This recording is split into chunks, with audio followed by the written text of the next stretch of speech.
I won the lottery and decided to tell absolutely no one.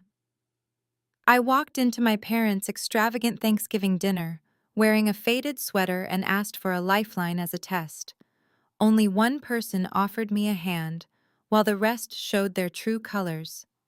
What happened next proved why hiding my $42 million windfall was the best decision of my life. Before I continue, let me know where you are watching from in the comments below. Hit like and subscribe if you have ever had to test the loyalty of the people closest to you. My name is Rachel. I am 33 years old and work as a freelance user interface designer. In my family, if you were not climbing the corporate ladder, you were invisible. My parents, Richard and Patricia, built their lives around country club status. To them, my career was a glorified hobby. My younger sister, Vanessa, was their golden child. As a real estate agent, she lived the flashy lifestyle they adored. This Thanksgiving was hosted at my parents' sprawling Connecticut estate. The dining room featured crystal wine glasses and a catered turkey centerpiece. I sat near the end of the mahogany table, quietly pushing green beans around my china plate. The air smelled of roasted sage, and my family boasting about financial conquests. As my mother poured another glass of Chardonnay, my phone buzzed in my cardigan pocket. I slipped it out to check the notification. It was an email from my attorney reading transfer complete. $42 million had officially cleared into Phoenix LLC, a blind trust I established 2 weeks ago. I had hit the Powerball jackpot, taking the lump sum payout. My heart hammered, but I kept my face blank. I locked my phone quietly. I was sitting with people who constantly belittled my financial status, while secretly possessing more wealth than all of them combined. I looked down at my frayed sweater, a garment my mother had already criticized twice tonight. I wore it deliberately. Today was a final assessment of the people who shared my blood. Across the table, Vanessa was holding court. She tossed her blonde hair and leaned toward our father. She bragged she just closed on a $2 million property, her voice carrying easily over the soft jazz. She boasted the commission would cover the down payment on a new luxury SUV. Beside Vanessa sat her husband, Jamal. He was a high school history teacher and basketball coach. This hard-working African-American man had a quiet strength and was the only person who did not look at me like a disappointment. He kept his eyes on his plate, visibly uncomfortable with the toxic family dynamic. Next sat Greg, my ex-fiancé. He broke off our engagement 6 months ago, claiming I was too poor to match his social climbing aspirations.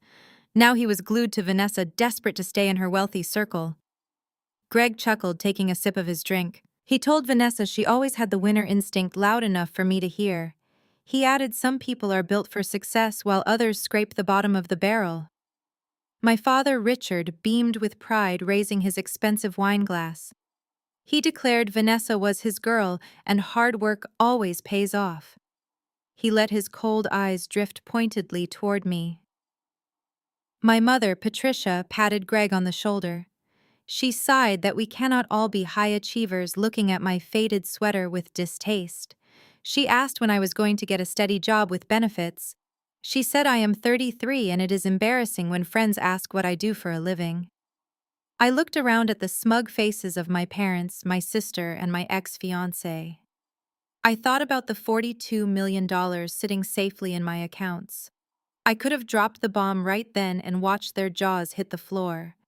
But I needed to see exactly how far their cruelty would go when they thought I had nothing. I cleared my dry throat, tapping my fork against my plate. I told my mother I had some news, keeping my voice intentionally shaky.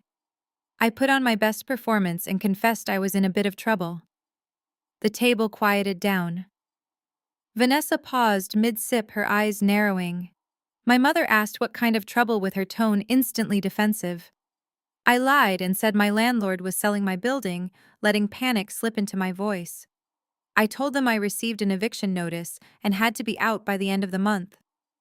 I explained my biggest client just delayed their payment. I admitted I did not have cash for the security deposit and first month of rent. I took a deep breath, looking directly at my father. I told him I needed a $4,000 loan just until my client pays me next month. If I do not secure this apartment by Monday, I am going to be homeless and living in my car. I waited for the paternal concern to kick in. I waited for my mother to gasp and offer me the spare bedroom. I waited for Greg to show even a tiny fraction of the compassion he once claimed to have for me. I waited to see if the spirit of Thanksgiving actually meant anything to the people sitting around this incredibly lavish table. But nobody moved a muscle to help me. I waited for my wealthy sister to wave her hand and say $4,000 was pocket change to her. Instead, the clinking of silverware stopped completely. The warm holiday cheer instantly evaporated from the room, replaced by a suffocating silence and a heavy, palpable disgust. My parents exchanged a cold, knowing glance, while my sister actually rolled her eyes. The trap was set, and my family was walking right into it without a single ounce of hesitation. My mother set her wine glass down with a sharp clink that echoed across the dining room. She did not look at me with pity.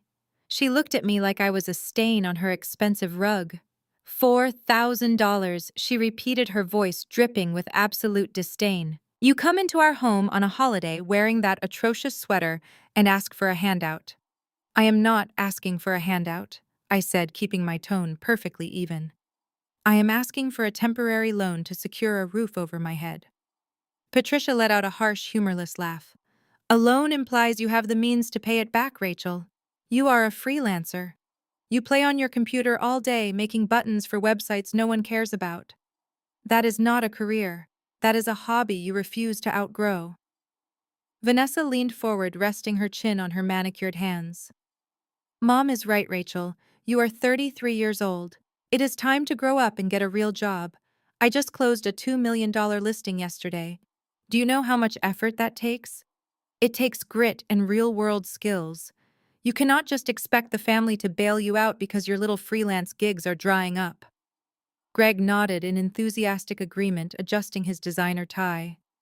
Exactly, Vanessa. I tried to tell her the same thing 6 months ago. You need a stable income if you want to survive in this economy. You cannot just float through life expecting other people to catch you when you fall. I watched the man I almost married nod along with my sister, acting as if my temporary financial setback was a massive personal failing. He was desperate for Vanessa to approve of him, and throwing me under the bus was the easiest way to secure his spot at the table. I turned my attention back to my mother. I just need a bridge loan, I said, forcing myself to sound desperate. I will pay you back with interest next month. You have an entire investment portfolio. $4,000 is nothing to you. My father Richard pushed his chair back and stood up. His face was flushed with anger. Do not talk to your mother about our finances, he barked. We worked hard for what we have. We built our wealth through smart choices and relentless ambition. We did not get here by handing out charity to parasites who refuse to build a proper career. A parasite. My own father looked me dead in the eye and called me a parasite. I felt a cold knot form in my chest, but I did not let a single emotion show on my face. You want to talk about money? Rachel? My father continued, reaching into the inner pocket of his tailored suit jacket. He pulled out a folded piece of thick paper and tossed it across the table. It landed right next to my plate.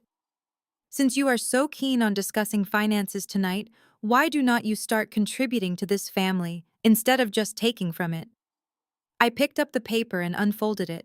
It was the invoice from the luxury catering company that had prepared our Thanksgiving dinner. The total amount was $1,200. I looked up at him, feigning confusion. What is this? That is the bill for tonight, my father said, crossing his arms over his chest. Your mother and I provided the venue and the alcohol. The least you can do is pay for the food you are eating. We are a family of successful adults. It is time you paid your fair share. I stared at the invoice. You want me to pay a $1,200 dinner bill right after I just told you I'm about to be evicted? My mother smiled a thin, cruel smile. Consider it a lesson in financial responsibility, she said.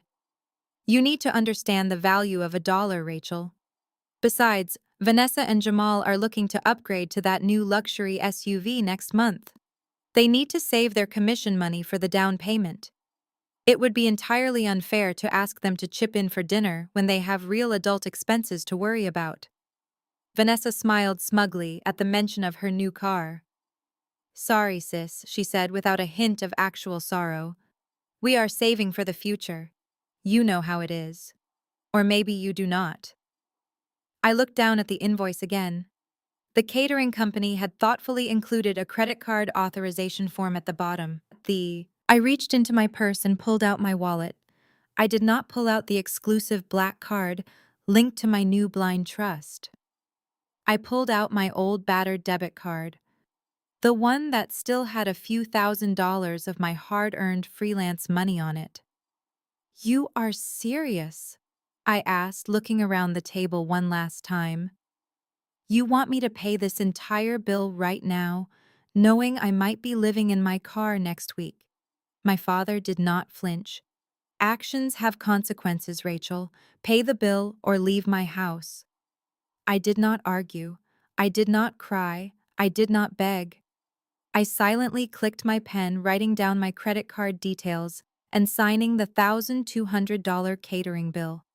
With every steady stroke of ink, I was emotionally severing my ties to this toxic household.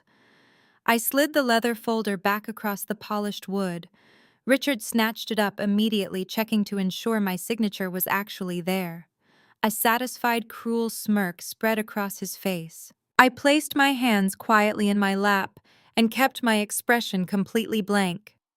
Then I slowly began scanning the quiet dining room, looking at each face around me, waiting to see who, if anyone, would finally intervene to stop this absolute madness. Vanessa was the first to break the silence. She let out a sharp giggle that sounded like breaking glass. She pointed her manicured finger at my empty plate and smirked. She said I should probably take the leftover turkey home in a plastic container, since I would not be able to afford groceries next week. Greg chimed in, agreeing eagerly. He suggested I could sell my laptop to cover the security deposit, since my design business was clearly a dead end anyway. My mother nodded approvingly at Greg, while my father carefully folded the signed catering receipt and placed it securely in his jacket pocket. I sat there absorbing every ounce of their cruelty. I felt a strange sense of vindication. My $42 million secret was safe. They had failed the test completely. I prepared to push my chair back and walk out the front door forever. But before I could stand up, a deep voice echoed from the far end of the table. That is enough. Jamal set his cloth napkin down on the polished wood. The sheer force of his tone made everyone freeze. He was a towering figure, a high school basketball coach with broad shoulders and a usually gentle demeanor. Tonight his eyes blazed with suppressed fury. He looked directly at my father and stated it was incredibly out of line to force me to pay a $1,200 bill when I just admitted I was facing eviction. He turned his steady gaze to Vanessa and told his wife that kicking her own sister while she was down was not something to be proud of. My parents stared at Jamal as if he had just committed treason. Vanessa slammed her wineglass down, spilling Chardonnay onto the pristine tablecloth.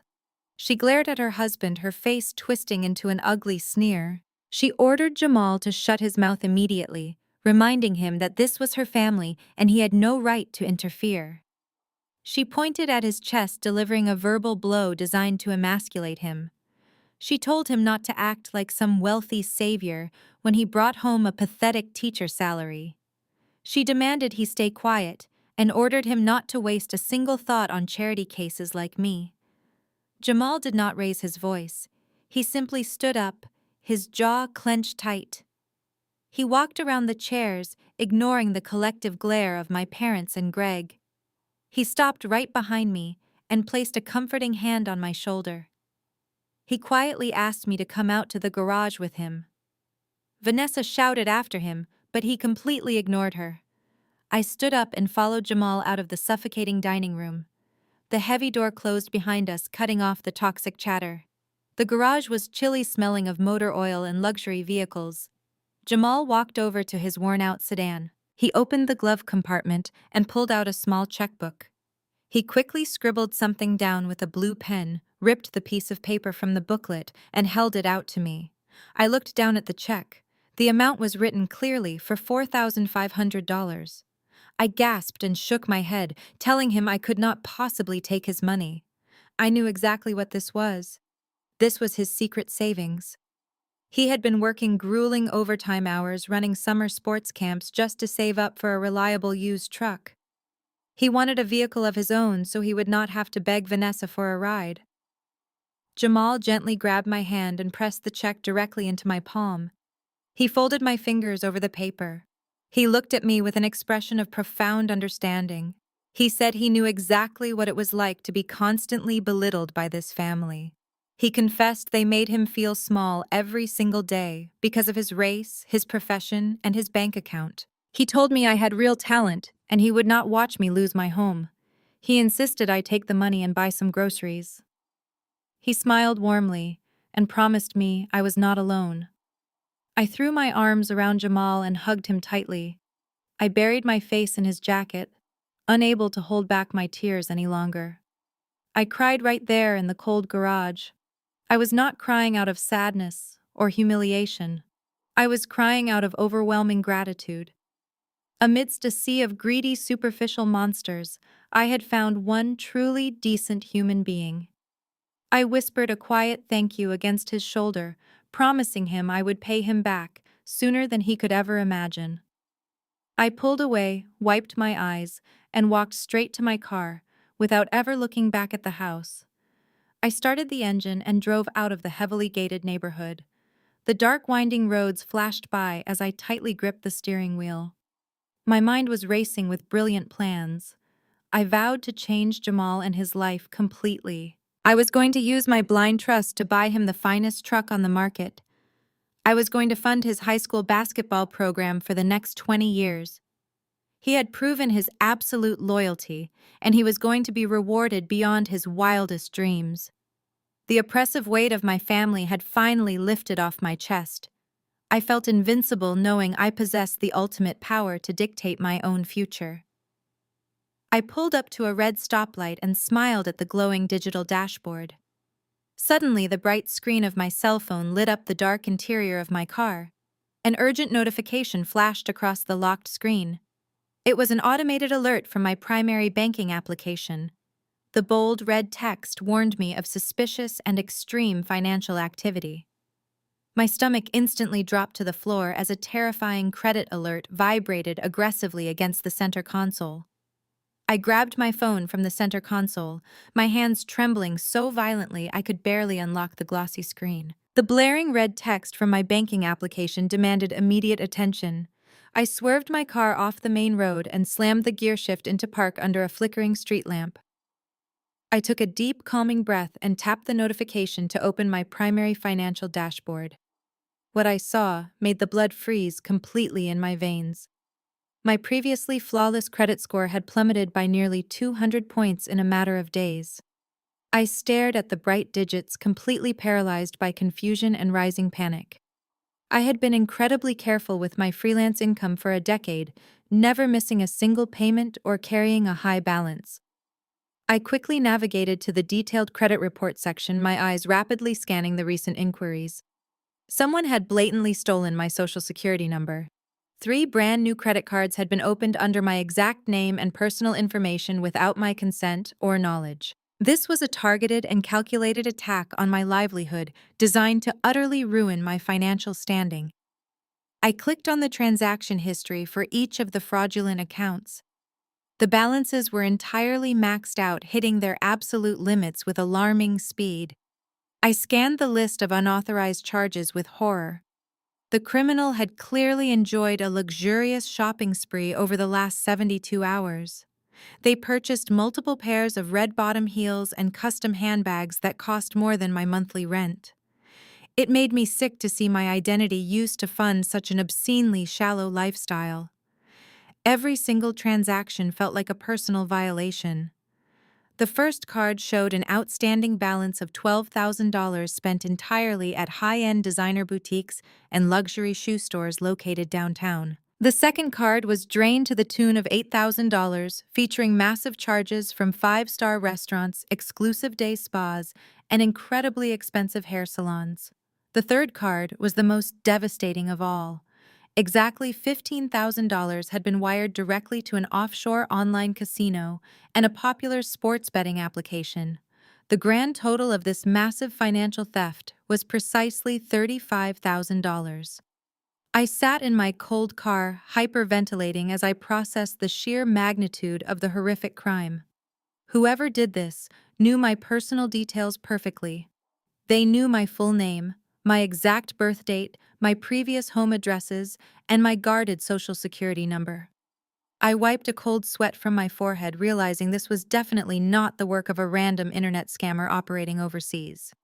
This was a meticulously planned inside job committed by someone who had physical access to my most private legal documents and sensitive personal history. I threw my phone onto the passenger seat and slammed my heavy foot on the gas pedal. I sped through the quiet suburban streets until I reached my modest apartment building. I sprinted up the 3 flights of stairs, unlocked my front door, and rushed straight to my home office. I booted up my powerful desktop computer, determined to track down the absolute criminal who stole my identity. My demanding freelance career in user interface design required extensive knowledge of network security and advanced digital tracing techniques. I immediately logged into my email provider and dug deep into the hidden trash folders and deleted archives. I found exactly what I was looking for. The thief had cleverly intercepted the credit card approval emails and set up a malicious filter to hide them from my primary inbox, preventing me from ever seeing the alerts. I extracted the digital headers from those hidden confirmation emails. I opened a specialized command terminal and ran a complex trace on the originating Internet Protocol address used to submit the fraudulent credit applications. Lines of bright green code cascaded down my dark monitor as the tracking software worked its magic. I watched the glowing screen, intently waiting for the geographic location to finally resolve. The tracking software finally pinged a definitive location. The Internet Protocol address did not belong to a random hacker hiding in a foreign country. It was a registered static address located less than 20 miles away from my current apartment. I quickly pulled up the commercial registration data for the specific network. The bold letters on my large monitor spelled out the name of an elite commercial property firm. It was the exact luxury real estate brokerage where my sister Vanessa worked as a senior agent. The horrifying truth hit me like a physical blow to the chest, knocking the wind entirely out of my lungs. Vanessa had not just spent the entire Thanksgiving dinner mocking my fake financial struggles. She was the direct cause of them. She had ruthlessly stolen my social security number to fund her extravagant lifestyle, to buy her designer clothes, to pay for her expensive spa days, and to cover her hidden gambling debts. My own sister had weaponized my identity to finance the fake wealthy image she paraded in front of our parents and her peers. She had looked me in the eye, laughed at my impending eviction, and told me to get a real job while secretly draining $35,000 of fraudulent debt in my name. The profound sadness I felt earlier in the garage completely evaporated. It was instantly replaced by a dark, freezing, and incredibly calculating rage. This was no longer just about family favoritism or toxic holiday dinners. This was a serious federal crime. Vanessa had completely underestimated the woman she thought was a pathetic failure. I printed out every single page of the digital evidence and stacked the thick papers neatly on my wooden desk. I picked up my cell phone and set my daily alarm for exactly 6:00 in the morning. I was going to pay my dear sister a visit, and I was going to burn her fake empire to the ground. The loud alarm blared at exactly 6 in the morning, but I was already awake. I gathered the thick stack of printed evidence and drove straight back to my parents' sprawling estate. The morning air was crisp, matching the ice in my veins. I bypassed the main gate using the old access code I knew they never bothered to change, and pulled my car aggressively into the circular driveway. I marched up the stone steps and pushed the heavy front door open without knocking. The house was quiet, except for the soft hum of the television. I walked down the hallway, my footsteps echoing against the polished hardwood floors. I stepped into the gourmet kitchen and found exactly who I was looking for. Vanessa was lounging casually at the expansive island. She was wearing a silk robe and scrolling lazily through her phone while sipping a mimosa from a crystal flute.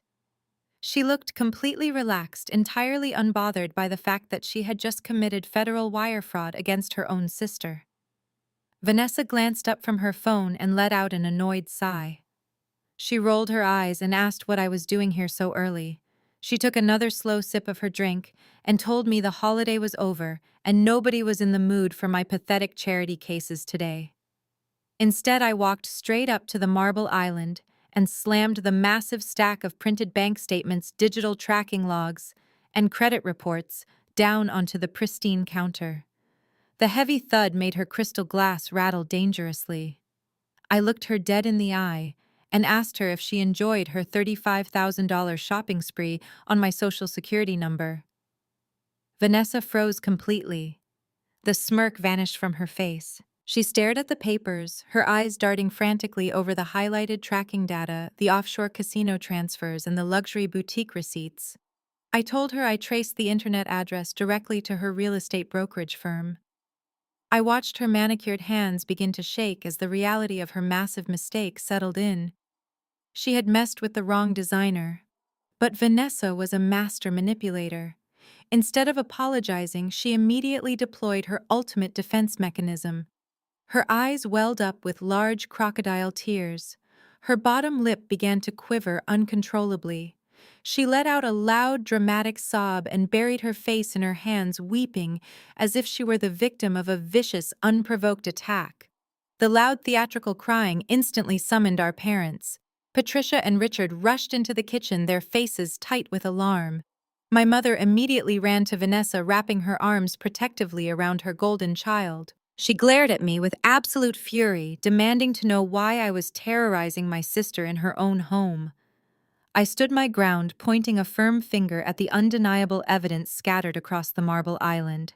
I calmly informed my parents that their perfect daughter had stolen my identity, opened 3 fraudulent credit cards, and racked up $35,000 in debt to fund her fake luxury lifestyle. I told them she was a thief, and I had the digital proof to send her straight to federal prison. I expected shock. I expected my parents to be horrified by the criminality of her actions. Instead, my mother stroked Vanessa and her blonde hair, cooing softly to comfort her. Patricia looked at me with utter disgust. She told me Vanessa was just going through a rough patch with her real estate sales and needed a temporary bridge to maintain her professional image. She actually tried to justify the identity theft by claiming Vanessa was under immense pressure to perform at her elite brokerage firm, and I was being entirely too harsh on her. Vanessa peeked out from behind her hands, sobbing that she was going to pay it all back eventually, and that I was trying to ruin her life on purpose because I was jealous of her success. I felt absolute revulsion wash over me, watching them coddle a criminal. My father stepped forward, his face turning a dark shade of crimson. He slammed his fist down on the marble island, scattering the papers. He leaned into my personal space, his voice dropping to an aggressive growl. He told me to lower my voice and stop acting like a hysterical child. He screamed that $35,000 was absolutely nothing to make a scene over. He called it a minor accounting error, a temporary family loan that went slightly out of bounds. He minimized the fact that my sister had committed a massive felony against me. He insisted that families help each other out, and I should be grateful Vanessa felt comfortable enough to use my pristine credit score when she was in a tight spot. I stared at my father in complete disbelief. He was actively defending a criminal. I told him identity theft is not a family loan, and I was going straight to the police station with these documents. The moment I said the word police, the atmosphere in the kitchen shifted from toxic defense to outright panic. Richard grabbed my arm, his grip painfully tight. He ordered me to shut my mouth and listen carefully. He screamed that if I filed a police report, there would be a formal background investigation. He stated that a criminal record for fraud would immediately revoke Vanessa and her real estate license, destroying her lucrative career entirely. He demanded I drop the issue completely and threatened that if I ruined his favorite daughter, he would personally make sure I never found work in this city again. He pointed a trembling finger at my chest and declared that blood loyalty mattered more than any silly financial document. He squeezed my arm harder, digging his fingernails into my skin, and told me I was going to swallow this debt quietly or suffer the absolute worst consequences of my entire life. I wrenched my arm out of my father's grip. Before I could process the sheer physical intimidation, my mother stepped forward. Patricia had wiped away her comforting facade and replaced it with a mask of absolute freezing calculation. She crossed her arms over her expensive cashmere sweater and looked down her nose at me. She demanded I legally claim the $35,000 debt as my own personal business expense. If I dared to walk into a police station and file a formal identity theft report, she promised to entirely disown me from the family. Patricia leaned in close, her voice dropping to a terrifying whisper. She threatened to unleash Richard and his army of ruthless corporate lawyers to legally bury me. She said they would counter-sue me for defamation, harassment, and emotional distress. She boasted their legal team would drag the proceedings out for years, bankrupting me completely. She reminded me that they had unlimited resources, while I was just a struggling designer who could barely afford to keep the lights on. She smiled a predatory smile, telling me I would never win against them in a courtroom. Vanessa stopped her fake crying long enough to nod in agreement. She wiped her dry eyes and told me to just take the hit. She claimed she would eventually pay me back a few $100s a month whenever her real estate commissions improved. But we both knew that was a blatant lie to save her own skin. Then Patricia offered her version of a toxic compromise. She said since my landlord was kicking me out anyway, I had nowhere else to go. She proposed that if I accepted the massive credit card debt and kept my mouth shut about Vanessa and her fraudulent activities, they would generously allow me to move into their unfinished basement. She said I could live down there rent-free while I worked multiple jobs to pay off the $35,000 my sister stole. Patricia patted my cheek with a cold hand and told me it was the best deal I was ever going to get. "Accept the debt, and we will let you live in our basement," she said, her voice dripping with venomous condescension. I stood perfectly still, letting her toxic words hang in the heavy air of the gourmet kitchen. A few days ago, this level of coordinated family betrayal would have completely destroyed my mental health. I would have felt utterly trapped by their wealth and their power. But today, everything was different. I was not the helpless, struggling daughter they thought they were bullying. They had absolutely no idea that I had $42 million sitting safely in a blind trust. They had no idea that I already had a team of elite wealth management lawyers on retainer who could crush Richard and his corporate attorneys before lunch. I held the ultimate trump card, but playing it right now would ruin the trap I was meticulously building. I needed them to feel victorious. I needed them to believe they had successfully backed me into a corner so they would continue making arrogant, illegal mistakes. I intentionally forced my shoulders to slump forward, simulating the physical posture of total defeat. I lowered my head, letting my hair fall to hide the calculating gleam in my eyes. I took a shaky breath, acting like I was holding back tears. I looked at the floor and nodded slowly, acting as if their cruel blackmail had entirely broken my spirit. I told them they won. I mumbled that I did not have the money to fight them in court, and I could not risk going to jail for defamation if their lawyers framed me. I promised I would not go to the police, and I would figure out a way to handle the credit card companies on my own. My mother let out a loud, dramatic sigh of relief. She clapped her hands together and told me I was finally making a mature decision. Richard adjusted his suit jacket, his chest puffing out with victorious pride. He told me to pack my things and they would clear out a corner of the basement for my air mattress by the weekend. Vanessa actually smiled, picking up her mimosa glass to take a celebratory sip. They were entirely convinced they had just successfully extorted me into eating a massive federal felony to protect their precious reputation. I turned around and slowly walked out of the kitchen, playing the role of the defeated scapegoat to absolute perfection. I dragged my feet across the hardwood floors, keeping my head bowed in fake submission. As I navigated the long, luxurious hallway heading toward the heavy front door, I kept my breathing steady. I knew exactly what my next move was going to be. I was going to let them dig their own graves and watch them bury themselves in their own greed. But as I passed the formal dining room, I noticed a shadow shift in the periphery of my vision. I paused for a fraction of a second and glanced toward the arched entryway. Jamal was standing perfectly still in the very dimly lit corridor, holding his car keys tightly in his fist. His jaw was clenched so hard I could see a muscle jumping in his cheek. He had not gone to his teaching job just yet. He had been standing completely unseen in the hallway the entire time. Jamal had silently overheard the entire sickening extortion plot from start to finish. He clearly heard his own wife casually admit to massive identity theft. He heard my vicious parents threaten to legally destroy me with corporate lawyers.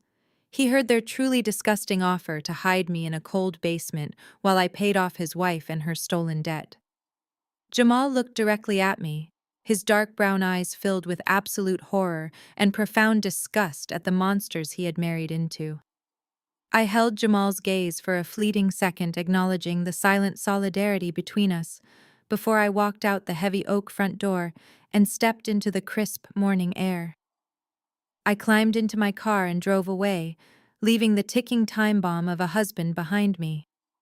The moment my car cleared the extravagant wrought iron gates of the estate, Jamal stepped out of the dim corridor and marched straight into the gourmet kitchen. Vanessa was just lifting her crystal flute for another celebratory sip of her mimosa, when the heavy thud of Jamal's work boots made her freeze. He did not yell or scream. He simply looked at his wife and asked her if she had actually lost her mind. Vanessa immediately tried to deploy her usual manipulative tactics. She put on a sweet, innocent smile and told him he did not understand the complexities of real estate finance. She tried to reach out and touch his arm, calling him baby, and claiming it was just a temporary family arrangement. Jamal swatted her manicured hand away, as if it were coated in poison. He told her he heard every single word of their sickening extortion plot. He stated clearly that she was a thief, a liar, and a federal criminal who just destroyed her own sister to fund a fake lifestyle. The color rapidly drained from Vanessa's face as she realized her husband could not be gaslit or manipulated. Patricia and Richard immediately rushed to defend their golden child, turning their hostility directly onto Jamal. Patricia stepped forward, her face contorting into an ugly mask of elitist fury. She pointed a sharp finger at him and unleashed a barrage of deeply offensive classist insults. She told him he was nothing but a glorified gym teacher who brought absolutely zero value to their pristine family pedigree. She mocked his public school salary and told him he should be on his knees thanking them for allowing a man of his background to marry into their wealthy empire. Richard puffed out his chest, attempting to physically intimidate a man who was easily half a foot taller than him. My father told Jamal to keep his mouth shut and remember his place in the social hierarchy. He threw in subtle but unmistakably racist remarks about how Jamal and his kind always wanted to drag successful people down out of pure jealousy. He sneered that Jamal was just a diversity project for Vanessa and that he possessed absolutely no right to question how real money was handled in a real business family. Vanessa, emboldened by her parents' vicious defense, crossed her arms and glared at her husband. She told him he had absolutely no say in their financial empire and ordered him to go to his pathetic coaching job and let the adults handle the real world. Jamal did not blink. The profound disgust in his dark eyes deepened as he looked at the three of them. He told Vanessa he would rather be a broke history teacher with a clean conscience than a fraudulent criminal wearing designer clothes. He stated with absolute freezing clarity that he refused to be married to a felon and he would never be complicit in the malicious destruction of an innocent woman like me. He turned his back on them and walked with purposeful strides up the grand staircase toward the master bedroom. Vanessa chased after him, her fake confidence shattering into genuine panic as she realized he was actually leaving. She screamed that he would have absolutely nothing without her family wealth. She threatened that if he walked out that door, he would be crawling back to his tiny apartment in the bad part of town. Jamal ignored her completely. He pulled a single canvas duffel bag from the closet and packed only the clothes he had bought with his own teaching money. He left the expensive watches, the tailored suits, and the luxury gifts Richard and Patricia had bought to buy his loyalty sitting untouched on the bed. He zipped up the duffel bag and calmly slid his gold wedding band off his finger. He dropped the ring onto the mahogany dresser with a final metallic clink that echoed through the massive bedroom. He walked right past his hysterical wife down the stairs and straight out the front door. He climbed into his old sedan and drove away, leaving Vanessa sobbing uncontrollably in the driveway as her perfect fake marriage collapsed into dust. While Jamal was driving away from that toxic estate, I was sitting safely in my quiet apartment, miles away from the chaos. I had immediately booted up my desktop monitors the moment I walked through my front door. I pulled up my secure financial dashboards and monitored the activity on the blind trust, making sure my $42 million remained completely undetected. The trap was set, and my family had swallowed the bait whole. I was just pouring myself a cup of dark roast coffee when my cell phone vibrated violently against the desk. The caller identification displayed the private direct line of my lead corporate wealth management attorney. He was the aggressive shark I had placed on a massive retainer specifically to handle the complex layers of my new lottery fortune. I answered the call and immediately asked for a status update. My attorney sounded incredibly sharp and highly energized. He told me he had deployed a team of forensic accountants to quietly run a comprehensive background check on Richard and Patricia, just as I had instructed. I had suspected my parents were hiding something behind their country club facade, but I was not prepared for the absolute magnitude of the explosive news my lawyer was about to deliver. He instructed me to sit down and open the encrypted file he was sending to my private email server. He told me my parents' entire financial empire was a complete fabrication held together by a terrifying mountain of hidden corporate debt. I clicked open the secure document, my eyes scanning the heavily redacted bank files and massive loan agreements. My attorney explained that their pristine reputation in the local high society was built on a crumbling foundation of massive unpaid loans and desperate financial maneuvering. He stated that Richard and Patricia had been projecting the image of untouchable billionaires while secretly drowning in liabilities they could no longer afford to service. The sheer irony of my father throwing a $1,200 catering bill in my face while simultaneously standing on the edge of utter financial ruin made me let out a cold, sharp laugh. I stared at the glowing monitors, absorbing every single detail of their impending destruction. They had mocked my freelance career and threatened to ruin my life over $35,000, but they were hiding a financial catastrophe that would soon make local headlines. My corporate attorney paused, letting the heavy silence build over the encrypted line before delivering the final piece of the puzzle. He told me the banks were quietly preparing to offload their toxic debt, and we were in the perfect position to strike.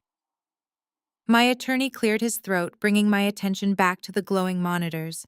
He explained that Richard and Patricia had been living a complete lie for the better part of a decade. The sprawling Connecticut estate, where they hosted their lavish Thanksgiving dinners, where they poured expensive wine and mocked my freelance career, was not actually theirs anymore. 5 years ago, when my father experienced a major downturn in his corporate investments, he did not downsize. He did not cut back on the country club memberships or the luxury car leases. Instead, he and my mother quietly took out a massive home equity line of credit. They borrowed a staggering $1.5 million against the very house they used as a symbol of their untouchable superiority.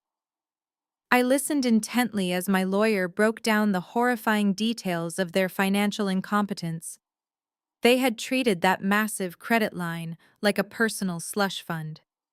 They used it to maintain their elite social standing, to fund Vanessa and her extravagant real estate marketing campaigns, and to throw parties designed to impress people who would drop them the second they smelled bankruptcy. But the well had finally run completely dry.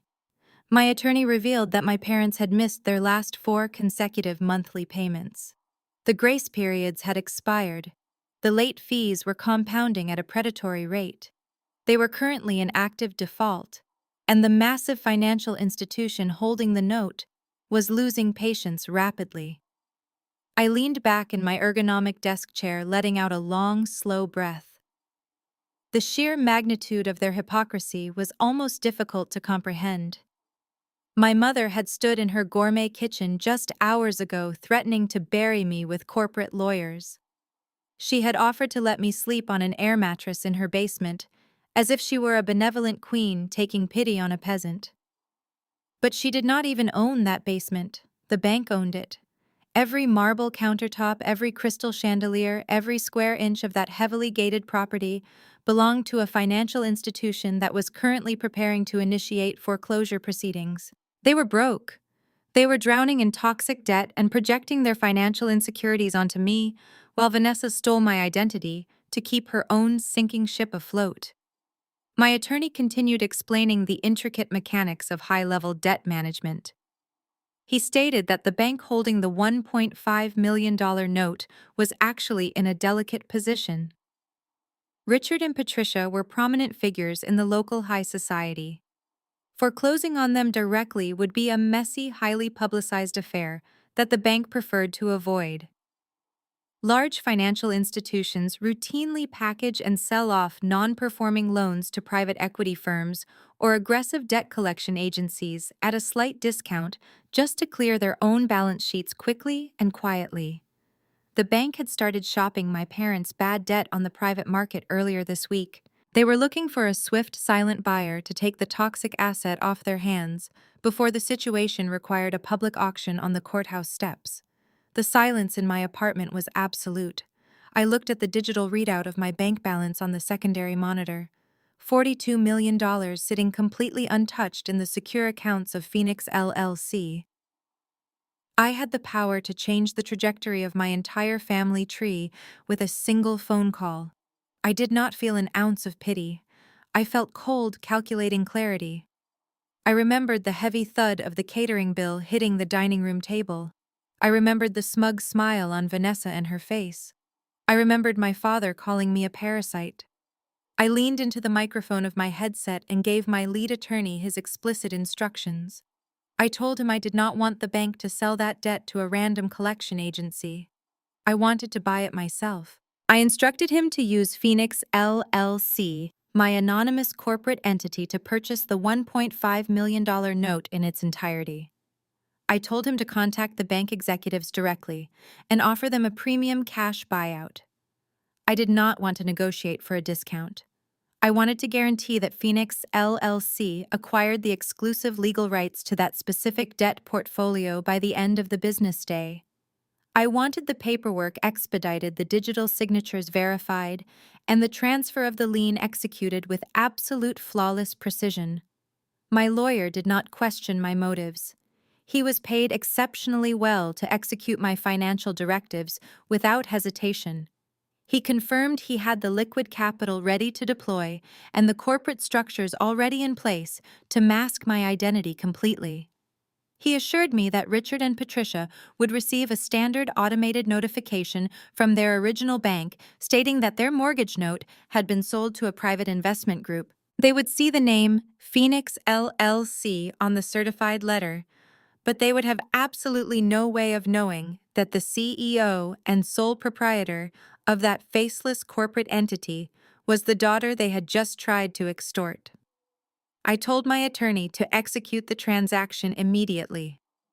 I stayed on the encrypted line, listening to the rapid clicking of his keyboard as he drafted the binding letters of intent and initiated the massive wire transfers. The process moved with terrifying corporate speed. Within 45 minutes, I received a secure digital envelope containing the countersigned acquisition agreements. The bank was thrilled to offload the toxic asset for immediate cash. They gladly signed over every single legal right related to the property. I opened the digital file and stared at the dense legal jargon.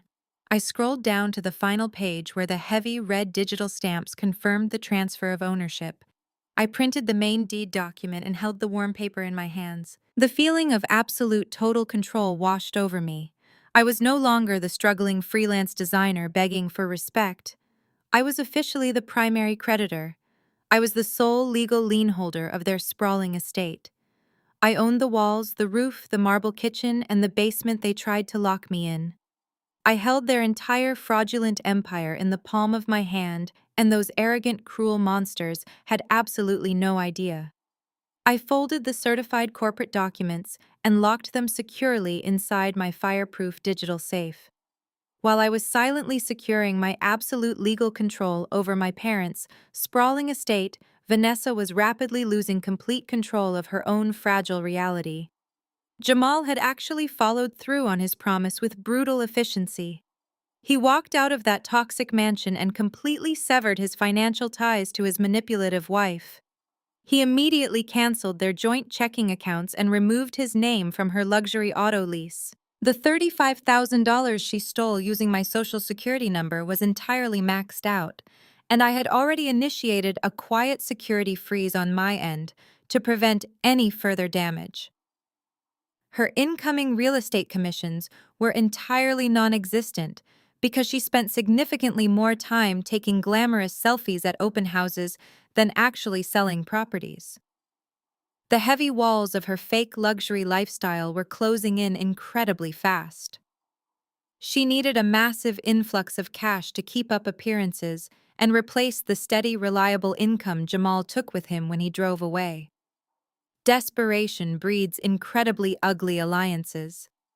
With her husband gone and her credit lines completely bone dry, Vanessa turned to the only person desperate enough to feed her massive ego and fund her grand delusions.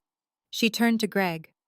My former fiancé had been hovering around my family like a starving vulture ever since he broke off our engagement exactly 6 months ago. He dumped me because he claimed I was far too poor and entirely unambitious for his grand vision of a wealthy future. He wanted expensive country club memberships, tailored suits, and exotic European vacations. He firmly believed that hanging around Vanessa and her elite real estate circles would magically elevate him into the high society he desperately craved. Greg was currently working as an unaccredited investment broker, essentially selling inflated financial dreams to highly gullible clients. He and Vanessa were an absolute match made in fraudulent heaven. They met for overpriced martinis at an exclusive downtown lounge to discuss a mutually beneficial financial arrangement. I knew exactly how this shady meeting went down because I had hired a highly discreet private investigator to monitor Vanessa the moment I discovered the initial identity theft. The seasoned investigator provided me with crisp audio recordings and high-resolution photographs of their entire scheming session. Greg was practically salivating at the chance to partner with my sister on a high-stakes commercial real estate deal she was supposedly managing for her prestigious brokerage firm. The property in question was a massive waterfront commercial development located right outside the city limits. Vanessa was representing a wealthy overseas buyer who was ready to put down a massive earnest money deposit to secure the lucrative deal. The standard legal procedure dictated that the enormous deposit was supposed to sit completely untouched in a highly regulated escrow account until the final closing date. But Vanessa and Greg had a much darker and highly illegal plan in mind. They realized that if they could temporarily divert that massive cash deposit, they could use the stolen funds to completely wipe out Vanessa and her mounting secret debts. Greg also demanded a large cut of the stolen cash to finally buy his way into an exclusive investment firm partnership he had been eyeing for months. Together, they planned to seamlessly siphon off exactly $800,000 from the unsuspecting overseas buyer. They formulated a brilliant criminal strategy, but they faced one massive logistical hurdle that threatened to derail everything. They could not simply wire $800,000 of stolen client funds directly into their personal bank accounts. The strict federal banking regulations would immediately flag the massive transaction for suspected money laundering and suspicious criminal activity. Vanessa was already under immense scrutiny at her upscale brokerage firm, and any unusual financial audits would destroy her real estate career instantly. Greg also had to keep his personal financial records perfectly pristine to pass his upcoming corporate background checks for his desired partnership. They needed a disposable scapegoat to take the fall if anything went wrong. They needed a financial ghost. They needed a clean, untraceable bank account to temporarily hold the misappropriated client funds until the heat died down. They needed an account that belonged to someone who possessed absolutely no connection to high-level real estate transactions or wealthy corporate investment firms. They sat in that dimly lit lounge, sipping their expensive drinks and trying to figure out who they could easily manipulate and immediately discard. Then Vanessa smiled her signature cruel smile. She leaned across the small table and told Greg she had the absolute perfect target in mind.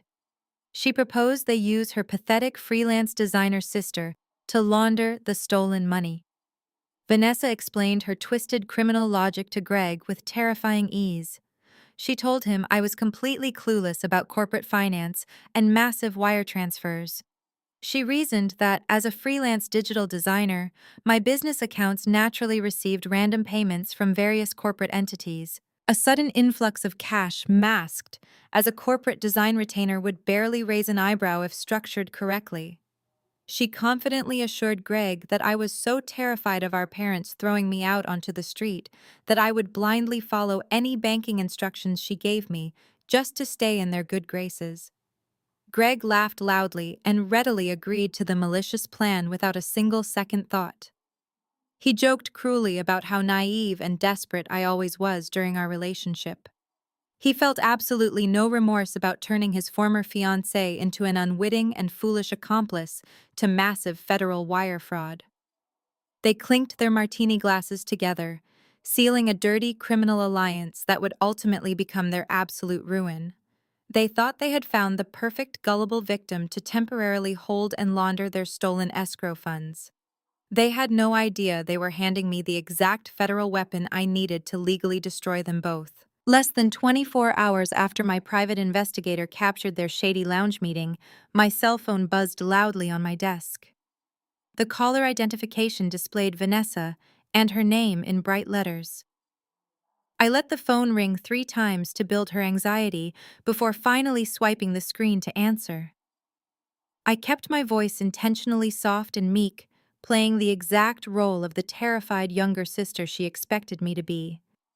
She did not bother with basic pleasantries or asking how my impending eviction situation was going.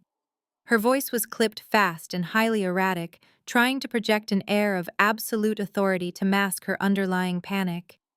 She told me she had a highly lucrative corporate design contract lined up for my freelance business, but it required an immediate and highly discreet financial favor.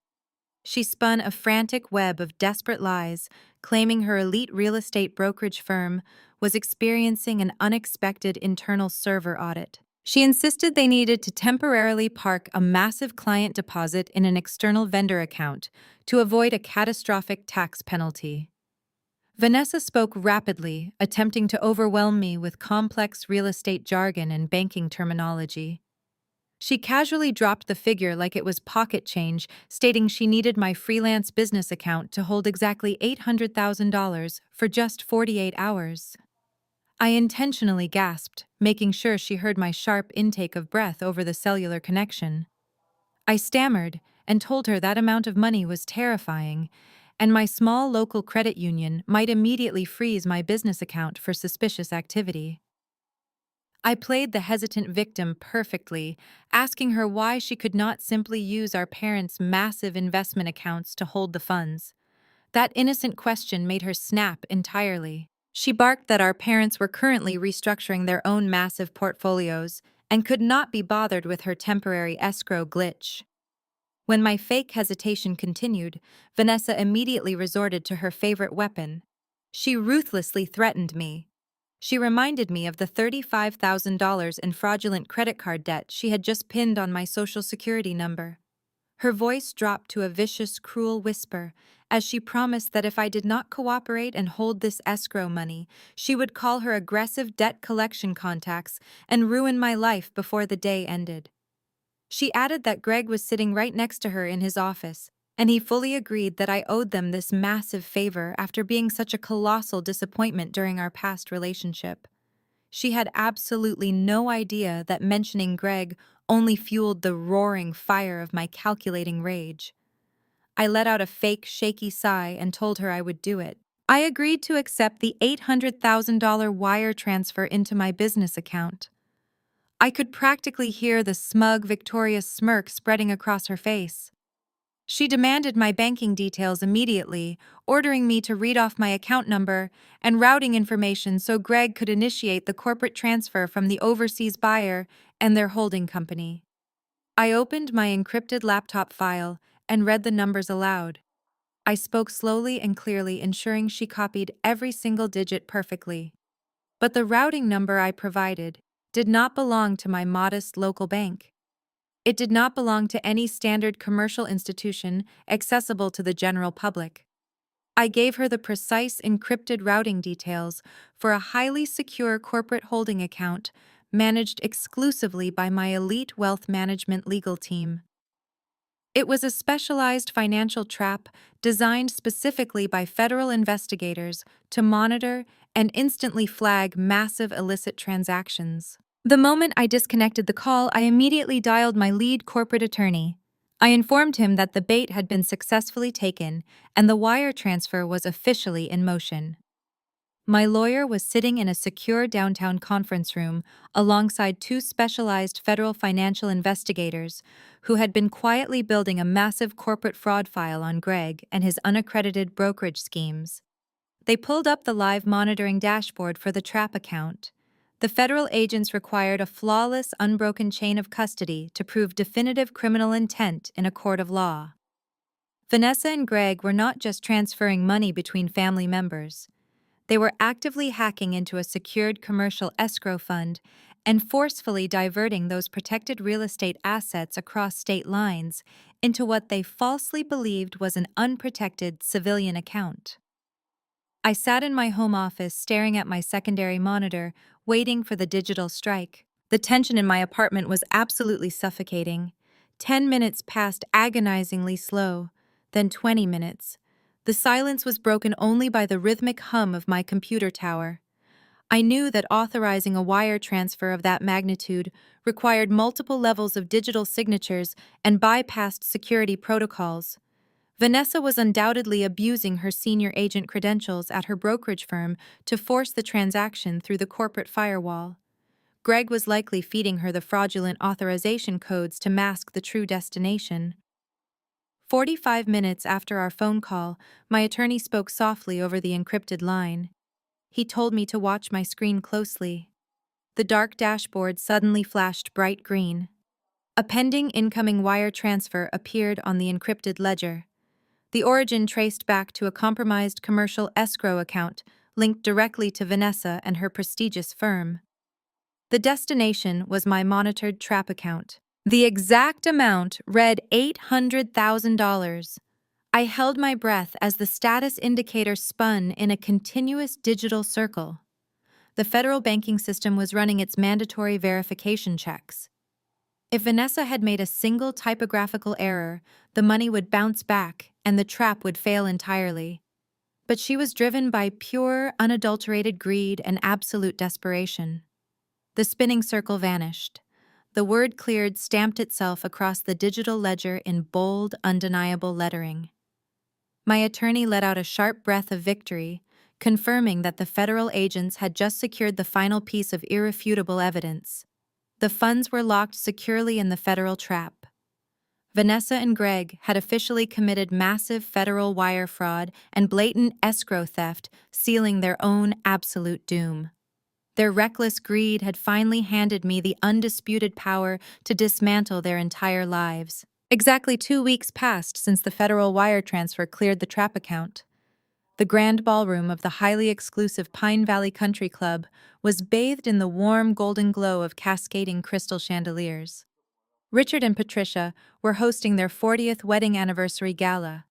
It was an absolute masterclass in profound financial delusion and staggering arrogance. They had rented the entire west wing of the elite facility, transforming the space into a sickening display of wealth they no longer actually possessed. Massive centerpieces of imported white orchids adorned every single dining table. A towering champagne pyramid sat near the entrance, bubbling with expensive vintage reserves. A live classical string quartet played softly from a raised velvet stage. They were deliberately burning through tens of thousands of dollars they did not have just to maintain their fragile high society facade for one more night. Vanessa glided across the polished marble floor wearing a shimmering silver designer gown that she absolutely purchased using my stolen social security number. Greg walked right beside her, puffing out his chest in a custom-tailored tuxedo. They were completely intoxicated by their own fabricated success and the flowing alcohol. I had a private investigator stationed inside the catering staff, wearing a crisp white uniform and carrying a silver tray of appetizers. He was feeding me live audio updates through a secure encrypted earpiece while I waited patiently in a tinted town car parked just down the street from the venue. I listened with cold, calculating satisfaction as Vanessa loudly boasted to a group of wealthy local investors about her massive commercial real estate triumphs. She bragged aggressively about securing a highly lucrative international buyer and seamlessly managing an $800,000 escrow account. She tossed her blonde hair and laughed, claiming the real estate market was simply a playground for those with the right aggressive instincts. Greg was equally nauseating. He was busy working the room handing out glossy gold-embossed business cards for his completely unaccredited brokerage firm. He practically cornered an elderly wealthy couple near the ice sculpture, trying to fast-talk them into investing their retirement funds into his non-existent commercial property deals. He promised them massive guaranteed returns, using his brilliant real estate partner Vanessa as proof of his elite market connections. They felt utterly invincible tonight. They genuinely believed their crude digital hacking and blatant wire fraud had gone entirely unnoticed by the federal banking system. They thought I was sitting alone in a dark apartment crying over my ruined credit score and preparing to beg them for a spot on an air mattress in their basement. They had already spent a portion of the stolen escrow funds to pay off Vanessa and her immediate gambling debts and to secure Greg a fake seat at an investment firm table. Richard and Patricia were busy holding court near the main dining area, absorbing the praise and adoration of their wealthy peers. Patricia, draped in heavily insured diamonds, laughed loudly at a joke made by a local state judge. She performed the role of the affluent matriarch flawlessly. I listened through my earpiece as a curious country club member asked Patricia why her other daughter was not in attendance for such a monumental family milestone. My mother did not even skip a beat. She plastered on a fake sympathetic smile and lied through her teeth. She told the wealthy guest that I was currently working overseas on a low-level design project and simply could not afford the flight back home. She sighed dramatically, claiming it was a shame I lacked the financial drive of my sister, but insisted they loved me anyway. Richard clapped a bank executive on the back, loudly discussing his phantom stock portfolios and imaginary offshore investments. They were desperately projecting an aura of untouchable wealth to keep their fragile social circle from sniffing out their impending catastrophic bankruptcy. They smiled brightly for the flashing cameras of the local society photographers, completely oblivious to the massive legal anvil hanging directly over their heads. The atmosphere inside the ballroom was thick with elitism, manufactured joy, and absolute greed. Waiters circulated continuously with silver platters of caviar and imported truffles. The string quartet transitioned into a lively, upbeat waltz. Vanessa grabbed Greg by the hand and pulled him onto the center of the dance floor, spinning around in her stolen silver dress. They were the absolute center of attention, the golden couple of the country club elite. Every single person in that room believed they were witnessing the pinnacle of suburban success. Nobody had the slightest clue that the elegant hosts were currently in active default on a $1.5 million hidden mortgage, or that the dancing golden daughter was a federal criminal who had just stolen nearly $1 million from a monitored government trap account.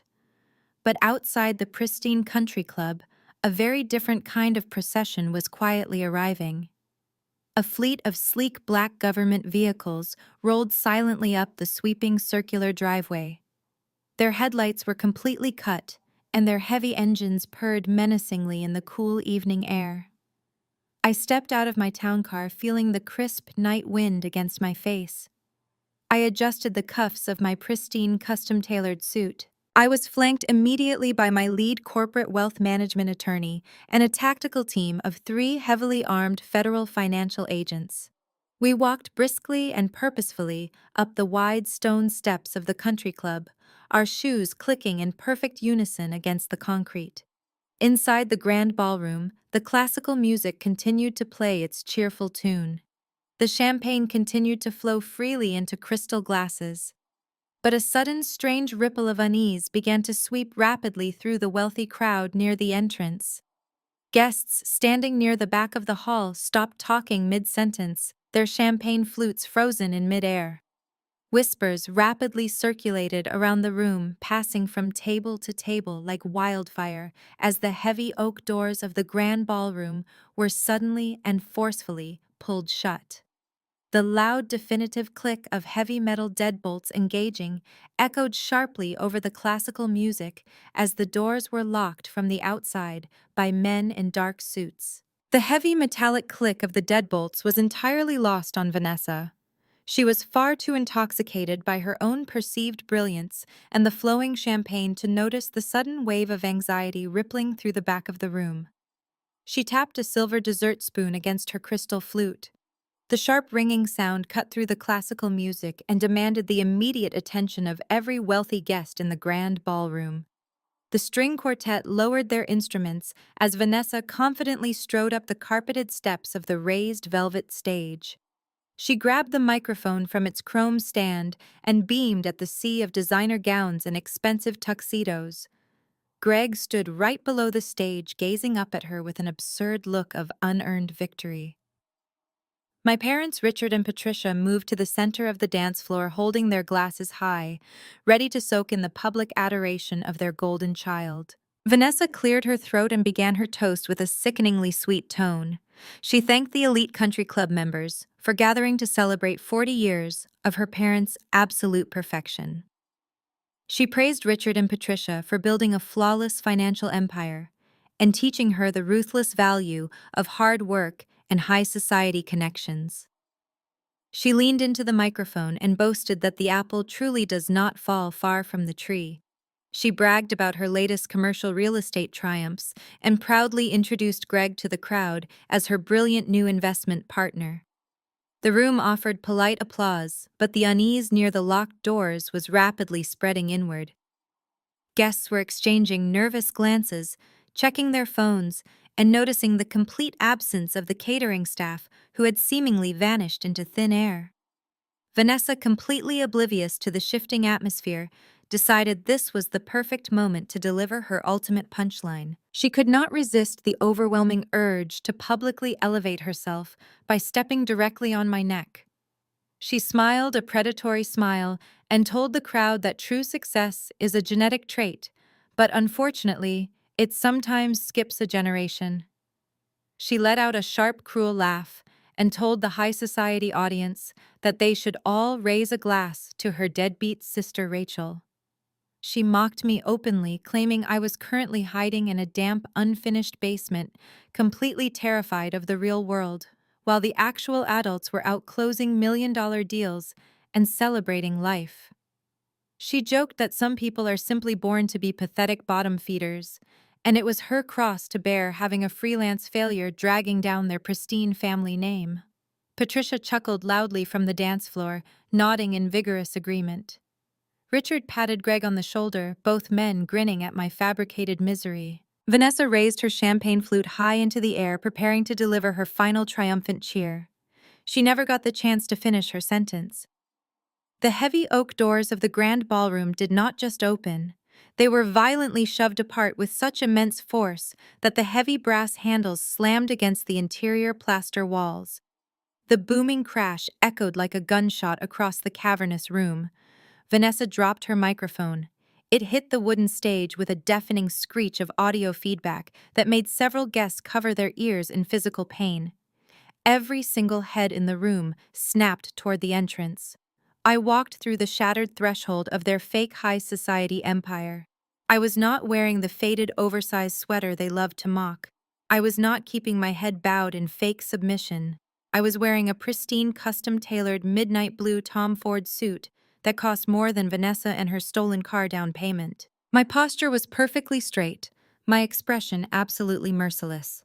The heavy heels of my designer shoes clicked rhythmically against the polished marble floor, sounding like the ticking clock of their impending doom. I did not walk into that room alone. I was flanked on my right side by my two high-powered corporate wealth management litigators. They carried thick leather briefcases, bulging with foreclosure documents, federal wire trace reports, and undeniable proof of massive financial crimes. On my left side strode three hardened federal financial agents. They were not wearing formal country club attire. They wore dark tactical windbreakers, with the bright yellow letters of their federal agency printed boldly across their backs. Their gold badges hung heavily from silver chains around their necks, catching the light of the crystal chandeliers. Their expressions were stone cold, completely indifferent to the wealth and status of the people in the room. They moved with absolute military precision, fanning out slightly to secure the perimeter of the dance floor as I marched directly toward the velvet stage. The air was immediately sucked right out of the room. The illusion of grandeur evaporated in a matter of seconds. The wealthy investors, the local judges, and the bank executives who had been laughing at Vanessa and her cruel jokes were suddenly backing away as fast as they physically could. The elite crowd parted like the Red Sea, clearing a wide path for me and my federal escort. Nobody wanted to be standing anywhere near Richard, Patricia, Vanessa, or Greg when the federal agents made their move. The sheer level of highly coordinated corporate and government power radiating from my team was absolutely suffocating. Vanessa stood frozen on the raised velvet stage. Her mouth was hanging wide open in utter disbelief. The color drained completely from her face, leaving her looking like a terrified ghost trapped in a shimmering silver designer gown. Greg stumbled backward, bumping into a cocktail table and nearly knocking over a massive floral arrangement. Richard and Patricia were rooted to the center of the dance floor, their expensive champagne glasses trembling violently in their hands. My mother looked at my custom-tailored suit and the federal badges, and her eyes widened in sheer unfiltered terror. I stopped walking right at the edge of the dance floor, perfectly positioning myself between my parents and the stage. My corporate litigators stood tall at my shoulders, while the federal agents took their official positions. The string quartet had completely stopped playing. The only sound left in the massive ballroom was the frantic, panicked breathing of my family. The music screeches to a halt. The entire country club stares in stunned silence. I stepped forward, breaking the stunned silence that had paralyzed the grand ballroom. My designer shoes clicked with authority as I bypassed my frozen parents and marched directly toward the velvet stage. Vanessa finally snapped out of her shock. Her face contorted into an ugly mask of sheer panic and desperate rage. She gripped the microphone stand with trembling hands and screamed at the top of her lungs, demanding that the country club security team remove me from the premises immediately. She yelled that I was a deranged trespasser who had snuck into a private event to ruin her special night. She frantically gestured toward the back of the room, ordering the catering staff to call the local police. But nobody moved to help her. The country club security guards who normally patrolled the event space were completely sidelined by the federal agents standing firmly at my flanks. The wealthy guests who had been cheering for Vanessa just moments ago were now actively backing away, forming a wide circle of isolation around my family. The elite socialites whispered frantically behind their champagne flutes, pointing at the federal windbreakers and the thick leather briefcases carried by my corporate litigators. They knew exactly what federal financial agents looked like, and they knew that an entrance like this meant absolute catastrophic ruin for anyone caught in the crossfire. I stopped at the base of the stage and looked up at my sister. The smug arrogance she had displayed while mocking me had entirely vanished, replaced by the frantic breathing of a cornered criminal. Greg attempted to subtly step backward off the stage, trying to physically distance himself from Vanessa. But one of the federal agents took a single step forward, blocking his escape path completely. Greg swallowed hard, his face turning a sickly shade of gray. My lead corporate attorney stepped in front of me. He did not yell or lose his composure. He operated with the lethal calm of a man who held all the devastating cards. He unlatched his briefcase and pulled out a thick stack of official legal documents bearing the heavy seal of a federal judge. He raised a freshly signed federal warrant high into the air, making sure the bright overhead chandeliers illuminated the official government signatures. He spoke in a booming, authoritative voice that carried effortlessly across the cavernous ballroom, ensuring that every single elite guest heard every single word. He announced that Vanessa was officially under active federal investigation for massive identity theft and severe escrow fraud. He stated that federal agents were currently executing simultaneous search warrants at her prestigious real estate brokerage firm and her personal residence. He detailed how she had maliciously stolen a social security number to accumulate $35,000 in fraudulent credit card debt and then escalated her criminal enterprise by illegally diverting $800,000 from a secured commercial client trust account. The words echoed off the high ceiling, slamming into the audience like a physical blow. The reaction from the crowd was instantaneous and utterly brutal. Gasps of horror erupted from the wealthy investors and local judges who had been hobnobbing with my family all evening. The very people Vanessa had been bragging to about her elite real estate connections were now staring at her with absolute disgust. A major bank executive standing near the ice sculpture actually dropped his crystal glass, shattering it against the marble floor. The high society elite instantly realized that the golden couple they had been celebrating were actually desperate federal criminals laundering stolen money right in front of their faces. Richard could no longer maintain his frozen stance on the dance floor. The illusion of his perfect family empire was being publicly shredded into a million pieces. His face turned a dangerous shade of crimson as he stormed across the marble floor, pushing his way through the murmuring crowd to reach the stage. He positioned himself between the federal agents and Vanessa, puffing out his chest in a pathetic attempt to project the corporate authority he no longer possessed. He pointed a shaking finger at my lead attorney and screamed that this was an outrageous and completely fabricated witch hunt. My father furiously attempted to gaslight the entire ballroom. He yelled that there was absolutely no escrow fraud, and this entire spectacle was nothing more than a petty family misunderstanding, blown vastly out of proportion by a jealous, estranged daughter. He desperately tried to control the narrative, claiming that Vanessa had simply made a minor accounting error during a stressful sales quarter. He insisted that the $35,000 credit card issue was just a private family loan that I was maliciously twisting into a criminal accusation out of pure spite. He looked around at his wealthy peers, putting on his best country club smile, begging them to believe that this was just a private domestic squabble that did not warrant federal intervention. In a frantic bid to make the nightmare disappear, Richard reached into the inner pocket of his expensive tuxedo jacket. He pulled out a leather-bound checkbook and a gold fountain pen, his hands shaking so violently he could barely hold them steady. He slapped the checkbook down onto the edge of the velvet stage and frantically uncapped the pen. He screamed at the federal agents that he would happily write a certified check for the full $35,000 right here and right now. He declared he would pay off the entire credit card debt instantly just to make this ridiculous misunderstanding go away and protect his daughter from these baseless harassment charges. He demanded the agents take his money and leave his private anniversary gala immediately.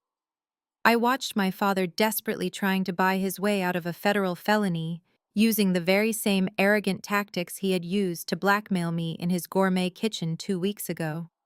He genuinely believed that his checkbook was a magical shield that could deflect any consequence. He thought he could just throw money at the problem and force me back into the shadows of submission. He had absolutely no idea that the ground beneath his feet had already crumbled into dust. I calmly walked past my lead attorney and stepped up onto the first step of the velvet stage. I reached out and smoothly pulled the microphone directly out of Vanessa and her trembling hand. She was too paralyzed by fear to even resist. I gripped the cool metal of the microphone and looked down at my father, who was still frantically trying to scribble a meaningless check to the federal government. I made sure the audio system was perfectly clear. I wanted every single person in that grand ballroom to hear the exact moment the fake empire officially collapsed. I took a deep, steady breath and let my voice echo powerfully off the walls. I paid off the $35,000 3 weeks ago, Richard. I am not here for the credit cards. I am here for the house. The checkbook slipped from my father's trembling fingers and hit the polished marble floor with a pathetic slap. The golden fountain pen clattered away, rolling out of his reach. He stared up at me, his face a mask of absolute incomprehension. The arrogant patriarch who had built his entire identity on the illusion of financial supremacy was paralyzed by a statement he could not immediately process. He repeated the word house under his breath, his voice barely a whisper over the deafening silence of the grand ballroom. I did not give him a single second to recover his shattered composure. I turned my head slightly and gave a sharp nod to my lead corporate litigator. He moved with the practiced efficiency of a man who destroys corporate empires for a living. He marched directly over to the expensive audiovisual control podium set up near the side of the stage. The country club technician operating the soundboard took one look at the federal agent standing nearby and immediately stepped aside, offering zero resistance. My attorney plugged a highly encrypted flash drive into the primary projection system. Up until this very moment, the massive digital screens flanking the velvet stage had been displaying a sickly sweet slideshow of Richard and Patricia and their 40 years of supposedly perfect marriage. Smiling vacation photos from Aspen and staged family portraits dissolved into blackness. In their place, a series of stark black and white legal documents flashed onto the giant glowing screens. The text was magnified to such an enormous size that even the guest standing by the furthest mahogany bar could read every single devastating word. The bold, terrifying headers read, "Notice of Default and Active Foreclosure Proceedings." Beneath those chilling legal banners was the exact address of my parents' sprawling Connecticut estate. A collective gasp rippled through the sea of designer gowns and expensive tuxedos. The wealthy investors, the local judges, and the elite country club board members leaned forward, squinting at the towering digital displays. The undeniable reality of my family and their financial ruin was broadcast for the entire high society to witness. I gripped the microphone tightly, ensuring my voice carried absolute, unwavering authority. I pointed a steady finger at the glowing screens. I told the captivated audience that they were currently drinking champagne funded by a massive financial lie. I broke down the exact nature of their fraudulent empire without an ounce of mercy. I explained that 5 years ago, when Richard supposedly made a brilliant pivot in his corporate investments, he had actually suffered a catastrophic loss. Instead of downsizing their lavish lifestyle and stepping down from their precious country club pedestals, they secretly mortgaged their entire existence. I revealed that my parents had taken out a staggering $1.5 million home equity line of credit against the estate. I told the room that the luxury cars, the designer wardrobes, and this very anniversary gala were entirely paid for with toxic borrowed money. I watched the faces of their wealthy peers contort with absolute revulsion. In this elite circle, faking wealth while secretly drowning in debt was the ultimate unforgivable sin. I did not stop there. I meticulously detailed how their well had completely run dry. I informed the hushed ballroom that Richard and Patricia had missed their last 4 consecutive mortgage payments. I explained that the grace periods had entirely expired and the predatory late fees had compounded to an insurmountable degree. I stated clearly that the massive financial institution holding their original note had lost all patience and officially initiated foreclosure proceedings weeks ago. The whispers among the elite crowd escalated into a loud, chaotic buzz of judgment and condemnation. Friends who had been toasting to my parents' health just 10 minutes prior were now physically inching away from them, treating them like a highly contagious financial disease.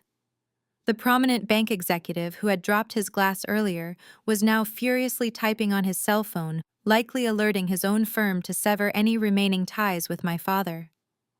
Their pristine social standing was disintegrating into ash right before their terrified eyes. Patricia could not handle the public destruction of her carefully curated reality. The sheer terror of becoming a social pariah activated her deeply ingrained manipulative instincts. She forcefully pushed her way past Richard. Her hands were visibly trembling, but she threw her shoulders back and plastered a fake, condescending smile across her face. She practically ripped the microphone out of its secondary stand near the dance floor. She projected a high-pitched, strained laugh, attempting to drown out the aggressive murmurs of the crowd. She loudly declared that this entire presentation was nothing more than a malicious theatrical stunt orchestrated by a deeply confused and estranged daughter. She insisted that the documents on the screen lacked proper context and wildly exaggerated a temporary liquidity issue. She desperately tried to gaslight hundreds of highly educated investors, claiming that wealthy families routinely leverage assets for complex tax strategies and that this was simply a standard corporate maneuver. Patricia paced back and forth, gripping her microphone like a lifeline. She raised her voice desperately, trying to sound like a powerful matriarch, entirely in control of her massive empire. She proudly announced to the skeptical ballroom that there was absolutely no danger of foreclosure because they were already handling the situation with elite professionalism. She lied through her teeth, stating that the original bank had simply transferred the debt for administrative purposes. She boldly claimed that Richard and his financial team were currently engaged in highly successful private negotiations with the new debt holder. She name-dropped the entity with profound arrogance, declaring that a massive private investment firm called Phoenix, LLC, had acquired the note. She boasted that the executives at Phoenix, LLC, were incredibly eager to work with them due to their flawless societal standing.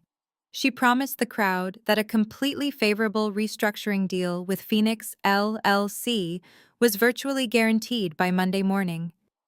I stood perfectly still on the raised velvet stage, listening to my mother spin a web of absolute pathetic delusion. She was leaning entirely on the fabricated mercy of a faceless corporate entity to save her from total societal annihilation.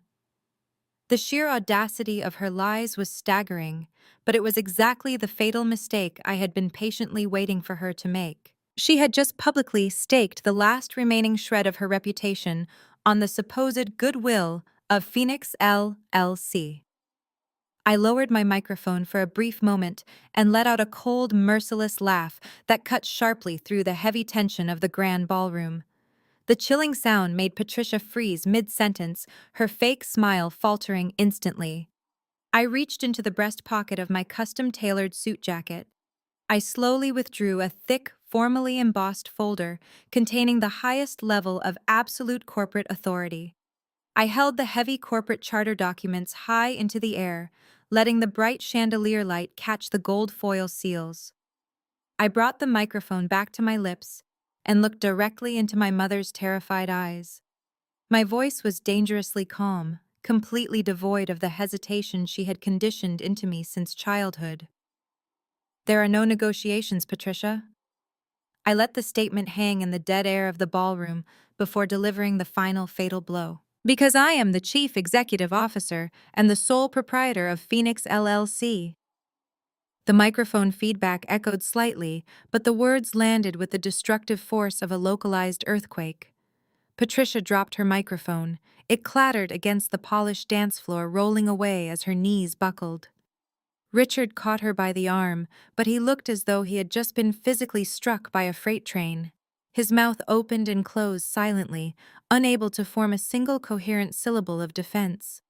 The arrogant titan of industry was instantly reduced to a hollow, trembling shell of a man. Vanessa, who had been hyperventilating near the stage, let out a strangled gasp, clutching her stolen designer gown as the absolute magnitude of my statement crashed down upon her. I did not give them a moment to catch their breath. I held up the corporate charter and continued my relentless execution of their fake empire. 2 months ago, I purchased a winning Powerball ticket, I opted for the lump sum payout, and after taxes, exactly $42 million was deposited into my blind trust. I let the astronomical number resonate through the high society crowd. I did not buy sports cars or flash my wealth on social media like Vanessa. Instead, I waited. I watched you throw your catered Thanksgiving dinner. I watched you mock my freelance career. I watched you demand that I pay your $1,200 food bill while I begged you for a $4,000 loan to save me from a fabricated eviction. You laughed in my face and told me to live in your basement. But you did not own that basement, Patricia. I do. I gestured toward the massive digital screens still displaying the foreclosure documents. I instructed my corporate wealth management team to purchase your toxic $1.5 million debt in its entirety. Phoenix LLC is not a benevolent investment firm looking to restructure your failing lifestyle. Phoenix LLC is me. I am the primary creditor of your sprawling Connecticut estate. I own the marble kitchen where you blackmailed me. I own the extravagant swimming pool. I own the roof over your heads. Every single asset you falsely claim as your own legally belongs to the daughter you discarded like trash. The reaction from the elite country club attendees was instantaneous and completely ruthless. High society runs on a strict currency of wealth and reputation, and my family had just been exposed as completely bankrupt frauds. The affluent guests who had been sipping champagne with Richard and Patricia just moments ago began physically backing away from the center of the dance floor. The wide circle of isolation around my parents expanded rapidly, leaving them standing entirely alone under the brilliant crystal chandeliers. A prominent local judge shook his head in absolute disgust and turned his back on them. The wealthy investors who had been listening to Vanessa brag about her real estate deals were now muttering angrily to each other, realizing they had been associating with desperate criminals. The social death of my parents unfolded right before my eyes. They were instantly and permanently excommunicated from the elite circles they had sacrificed my mental health to infiltrate. The country club board members were already signaling to the management staff, clearly preparing to revoke my parents' exclusive memberships, effective immediately. There is no coming back from public financial ruin in this zip code. My father looked around at his former friends, his face pale and slick with cold sweat. He raised his hands in a pathetic, pleading gesture, but people simply looked away, refusing to make eye contact with a man drowning in toxic debt. I turned my attention back to the stage where Greg was sweating profusely in his custom tuxedo. You thought you could use my freelance design account to launder $800,000 of stolen escrow funds, I said, my voice projecting clearly across the room. You and Vanessa thought I was a naive, desperate scapegoat, but the routing number I gave you was directly monitored by federal financial investigators. I gestured to the 3 federal agents standing at attention below the stage. The moment that wire transfer cleared, you committed massive federal wire fraud. The loud murmurs in the crowd escalated into chaotic gasps. It was one thing to be secretly broke, but an entirely different level of scandal to actively commit federal felonies at an anniversary gala. The elite socialites realized with absolute horror they were trapped in a room with individuals facing serious federal prison time.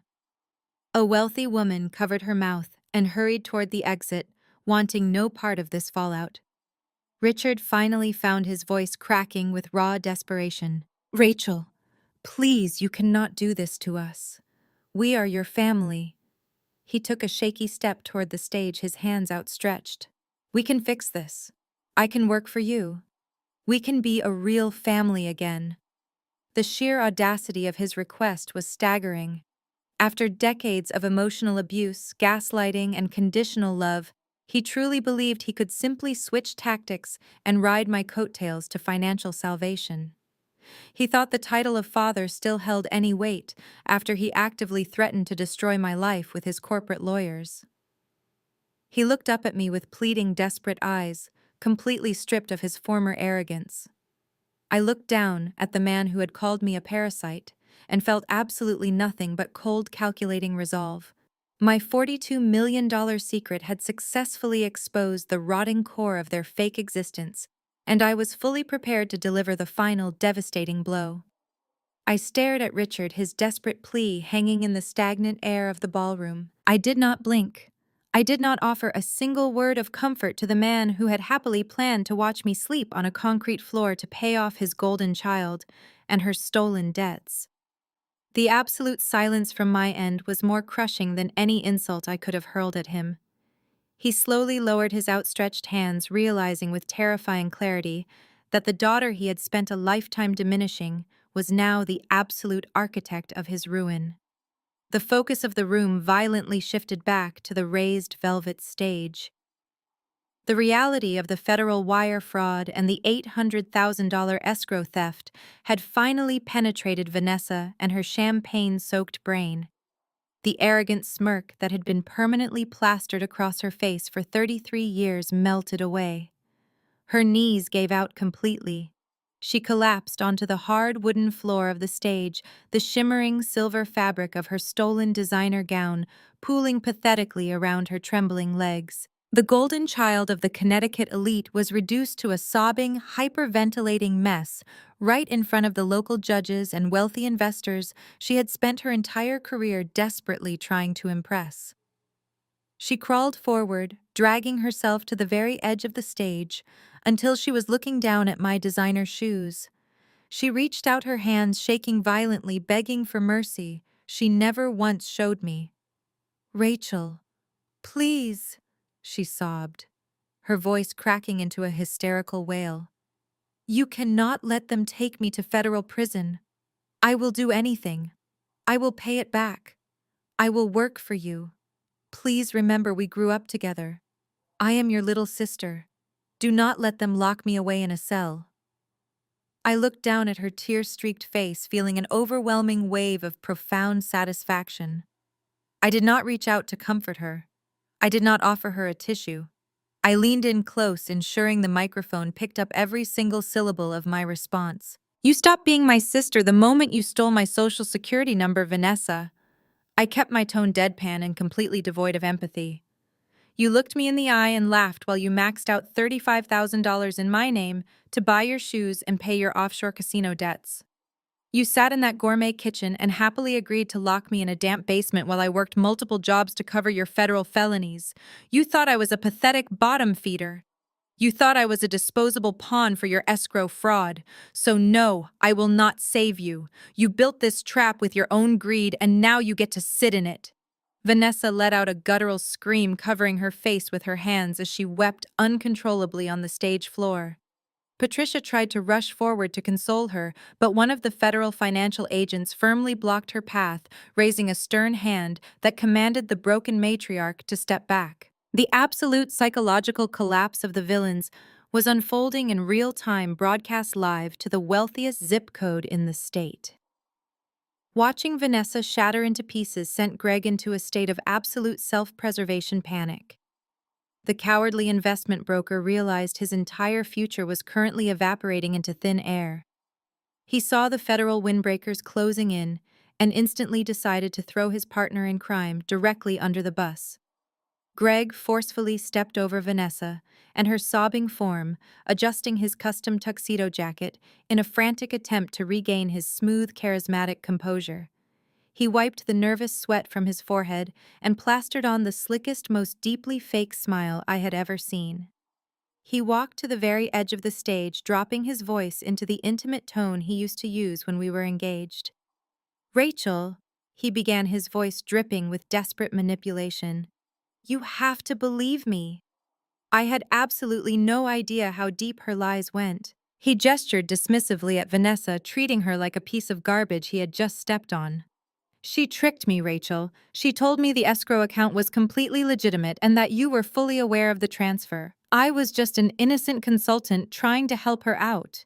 You know me. We shared a life together. I always knew you were incredibly special.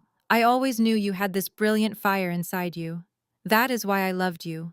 I only left because Vanessa poisoned my mind against you. We can fix this, you and me. We can walk away from these toxic people and build that empire we always dreamed about."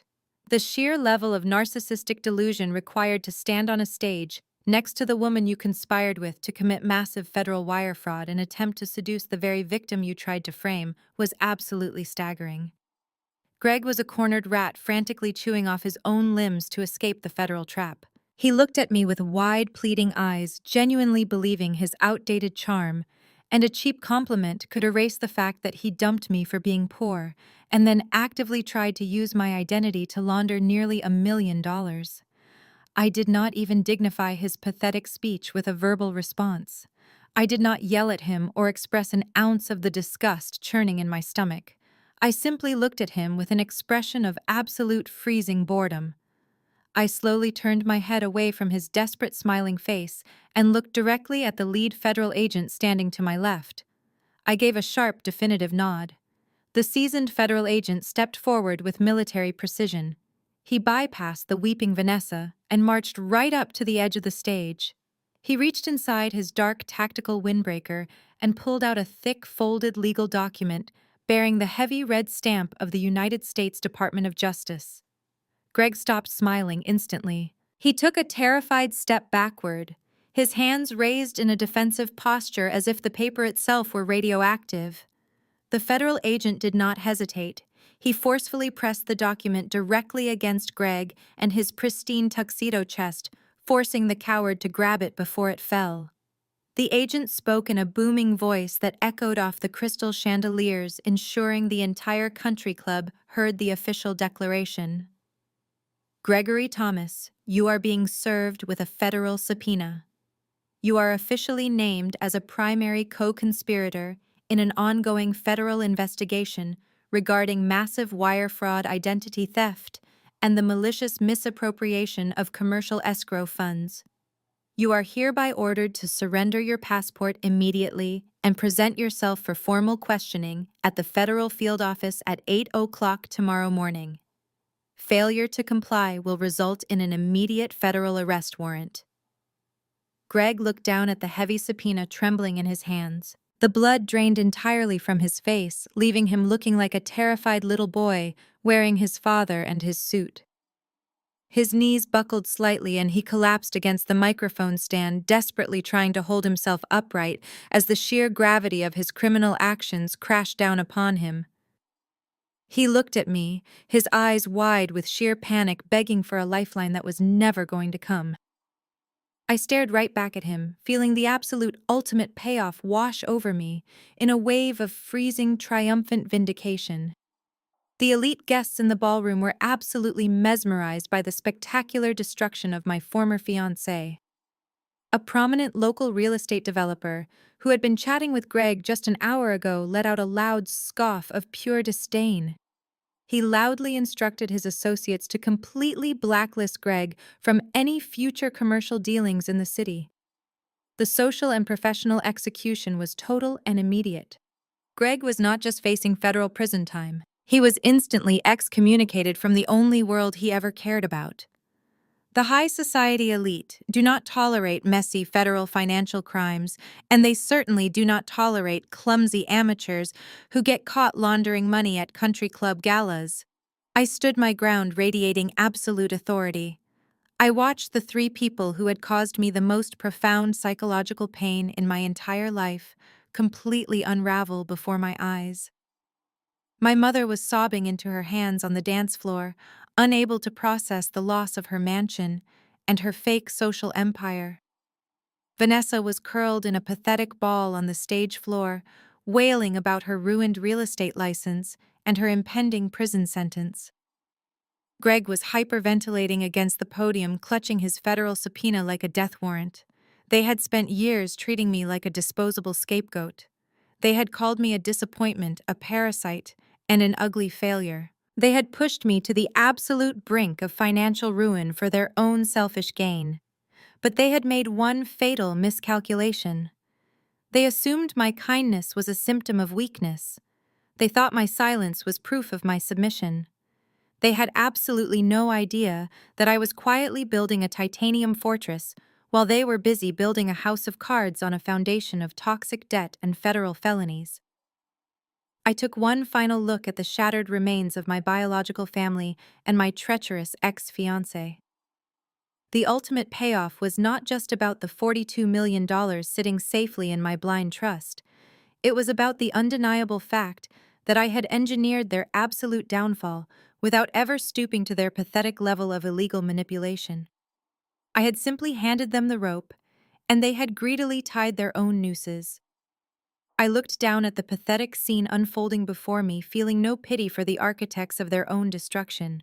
Patricia finally managed to push herself up from the polished dance floor.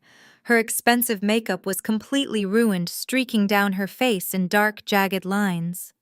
She staggered toward the edge of the stage, reaching out with trembling, desperate hands. The facade of the untouchable affluent matriarch had entirely dissolved, leaving behind a terrified woman, realizing she was about to lose everything she valued. "Rachel, please listen to me," she cried, her voice cracking with manufactured desperation. "You cannot do this to us. We are your parents. We gave you life. We raised you in a beautiful home and provided for you. You are our daughter. Family forgives family. You have to remember who we are to you. Please do not throw away your own blood over money." Richard stepped up right beside her, attempting to salvage whatever shred of patriarchal authority he had left. He grabbed his wife by the shoulder, projecting a united front that was crumbling by the second. "Your mother is right," he demanded, though his voice shook uncontrollably. "You are crossing a line tonight that can never be uncrossed.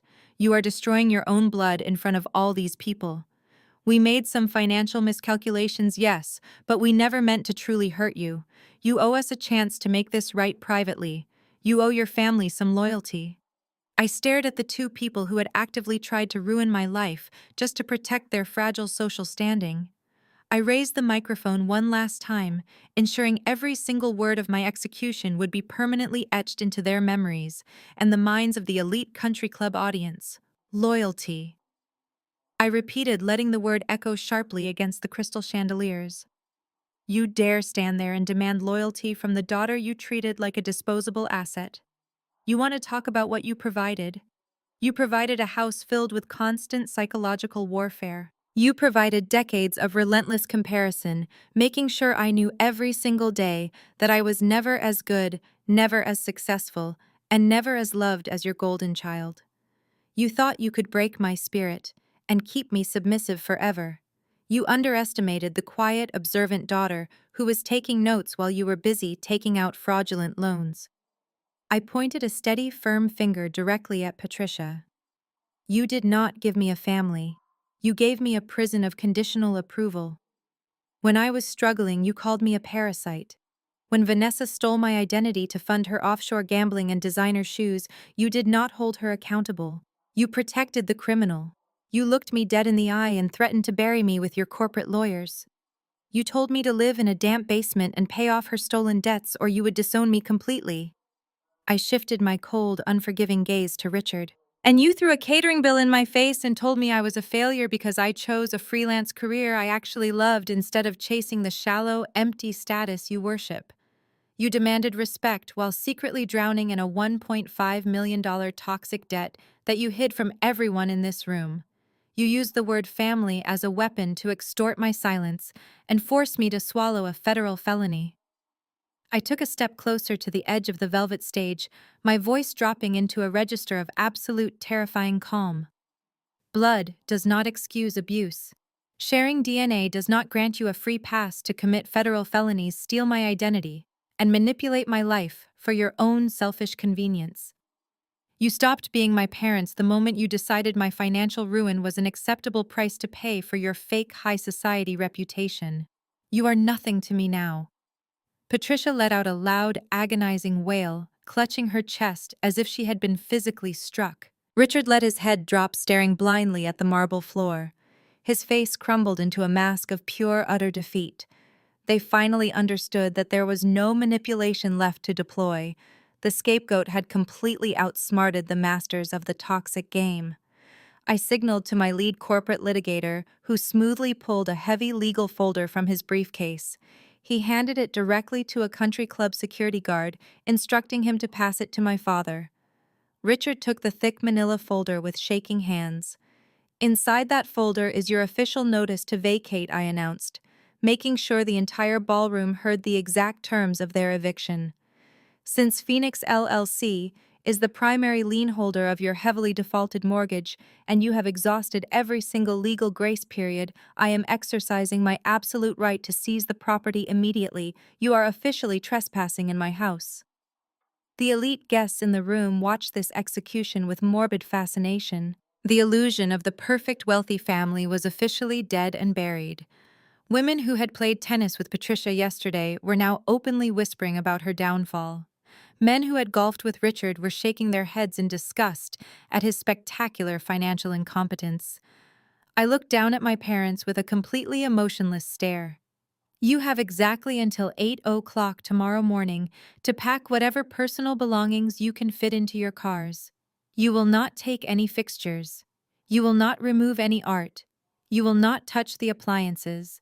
At exactly 8 o'clock, my private security team will arrive to physically escort you off the premises. The locks on the estate will be changed, the gates will be secured, and if you attempt to set foot on my property ever again, you will be arrested for criminal trespassing. I suggest you leave this country club right now," I told them, my voice ringing out with absolute finality. "Go home and start packing your bags. You have a very long, very cold night ahead of you." I handed the microphone back to the country club technician. I did not wait for a response from my mother or my father. I did not look down at my weeping sister who was still curled on the stage floor, realizing she was losing her childhood home on top of facing federal prison time. I did not spare a single glance for the terrified coward who used to be my fiancé. I simply turned my back on the entire catastrophic scene. I walked down the carpeted steps of the velvet stage, my posture perfectly straight, my designer suit impeccable. The federal financial agents moved swiftly past me, their tactical windbreakers rustling as they closed the final distance between themselves and their primary targets. I could hear the sharp metallic clink of handcuffs being unlatched, followed by the immediate frantic reciting of Miranda rights echoing through the grand ballroom. The wealthy investors, the local judges, and the elite socialites parted for me, once again, their eyes wide with a mixture of absolute shock and profound respect. I strode across the polished marble floor, leaving the chaos behind. The heavy oak doors of the grand ballroom swung open, held by the tactical team securing the perimeter. The cool, crisp night air rushed in, cutting through the stifling perfume-heavy atmosphere of the gala. I walked out of the country club and into the darkness, leaving my ruined, sobbing family behind in the hands of federal law enforcement, completely and utterly destroyed by their own toxic greed. The crisp, cold night air felt like absolute freedom as the heavy, solid oak doors of the country club shut behind me. I climbed into the back of my town car and instructed the driver to take me back to my apartment. I watched the red and blue lights of the federal vehicles illuminate the immaculate landscaping of the club in the rearview mirror. The toxic empire they built to torture me was officially dead and gone forever. The next few weeks unfolded in a fast-paced montage of legal and societal destruction for the people who had tried to bury me. The very next morning, precisely at 8 o'clock, my private security contractors arrived at the sprawling Connecticut estate. My parents had spent the entire night frantically shoving designer clothes and whatever minor valuables they could carry into black plastic trash bags. They were not allowed to take any fixtures, art, or expensive furniture, since those were all legally seized as collateral for the defaulted $1.5 million debt they had hidden for years. The security team escorted a weeping Patricia and a completely hollowed-out Richard off the property, changing the locks and engaging a heavy steel chain across the front gates. The local news crews, tipped off by the country club scandal, caught the entire pathetic exit on camera. My parents were forced to move into a cheap, cramped two-bedroom apartment on the industrial outskirts of the city. Their high society friends immediately blacklisted them without hesitation. Their desperate phone calls went straight to my disconnected voicemail. The country club board held an emergency meeting and permanently revoked their membership, issuing a public statement distancing the elite institution from their massive financial fraud. Patricia could not even walk into her favorite coffee shop without facing the glaring, judgmental stares of the wealthy women she used to desperately try to impress daily. The legal fallout for the SEO conspirators was swift and absolutely merciless. Greg tried to leverage his supposed ignorance, claiming he was just an innocent consultant duped by Vanessa and her grand schemes. The federal prosecutors did not buy a single word of his pathetic, desperate defense. Because he had actively participated in diverting the $800,000 escrow deposit and attempted to bribe me with his fake charm, his unaccredited brokerage firm was immediately shut down by aggressive state regulators. The Financial Industry Regulatory Authority permanently barred him from ever holding a financial license again. His entire career was completely obliterated in a matter of days. He was forced to accept a grueling plea deal, cooperating fully with the federal government, just to avoid a lengthy prison sentence. He ended up working as a low-level shift manager at a discount retail store, stripped of his tailored suits and his fabricated arrogance, completely erased from the luxury real estate world he tried to illegally hack his way into. Vanessa faced the absolute brunt of the relentless federal justice system. The digital evidence I provided from the trace of my stolen Social Security number, combined with the irrefutable proof of the wire fraud, left her high-priced defense attorney with absolutely no leverage. The State Real Estate Commission held an expedited disciplinary hearing and permanently revoked her broker license. She was publicly disgraced in the local business journals, transforming her from a top-selling agent into a glaring cautionary tale of extreme corporate greed. After a swift federal trial, the judge showed zero leniency for her calculated manipulation and utter lack of remorse. Vanessa was officially sentenced to 3 years in a minimum security federal prison facility. I watched the sentencing on the local news, feeling a profound sense of closure as the golden child was escorted out of the courtroom in standard-issue handcuffs, her stolen shimmering designer wardrobe replaced by a sterile, rigid prison uniform. As the dust settled over their ruined lives, my parents made several desperate, pathetic attempts to contact me. Patricia sent long, rambling, handwritten letters filled with aggressive guilt trips and heavy victim playing, claiming I had destroyed the family over a minor misunderstanding. Richard actually tried to intercept me outside my freelance design studio, begging for a small monthly stipend from my lottery winnings just to help cover their meager rent and basic groceries. I did not engage in a single conversation with either of them. I immediately hired my corporate legal team to file for a permanent restraining order against Richard, Patricia, and Greg. The judge granted the order without a moment of hesitation, citing their heavily documented history of financial extortion, identity theft, and federal fraud. I completely disconnected my old cell phone, changing my number and ensuring my new contact information was strictly guarded by my elite attorneys. I secured my physical and digital boundaries, making it legally and practically impossible for them to ever inject their toxic manipulation and relentless greed into my peaceful life again. With the heavy toxic dead weight of my biological family permanently severed, I could finally focus entirely on the bright future ahead. I sat in my home office sipping a hot cup of coffee and looking at the flawless 8-figure balance of my blind trust. The $42 million had served its initial purpose as an instrument of absolute justice. Now it was time to use it as an instrument of profound gratitude. I pulled up the legal charter for a brand new corporate entity I had been quietly building alongside the massive Phoenix LLC documents. I thought about the towering man who had boldly stood up to a room full of monsters, the man who had selflessly handed me his $4,500 secret savings when he truly believed I was facing impending eviction. I grabbed my car keys and a thick, heavy manila envelope, stepping out into the bright morning sun, moving forward to generously reward the very best man and the only person who stayed absolutely true. I drove my car away from my secure apartment building and navigated toward the working-class neighborhood where Jamal had rented a small apartment after walking out on Vanessa. We agreed to meet at a humble local diner situated on a quiet street corner. It was a modest establishment with faded vinyl booths and a neon sign buzzing softly in the front window. It was the exact opposite of the pretentious country clubs and extravagant mansions my parents used to frequent.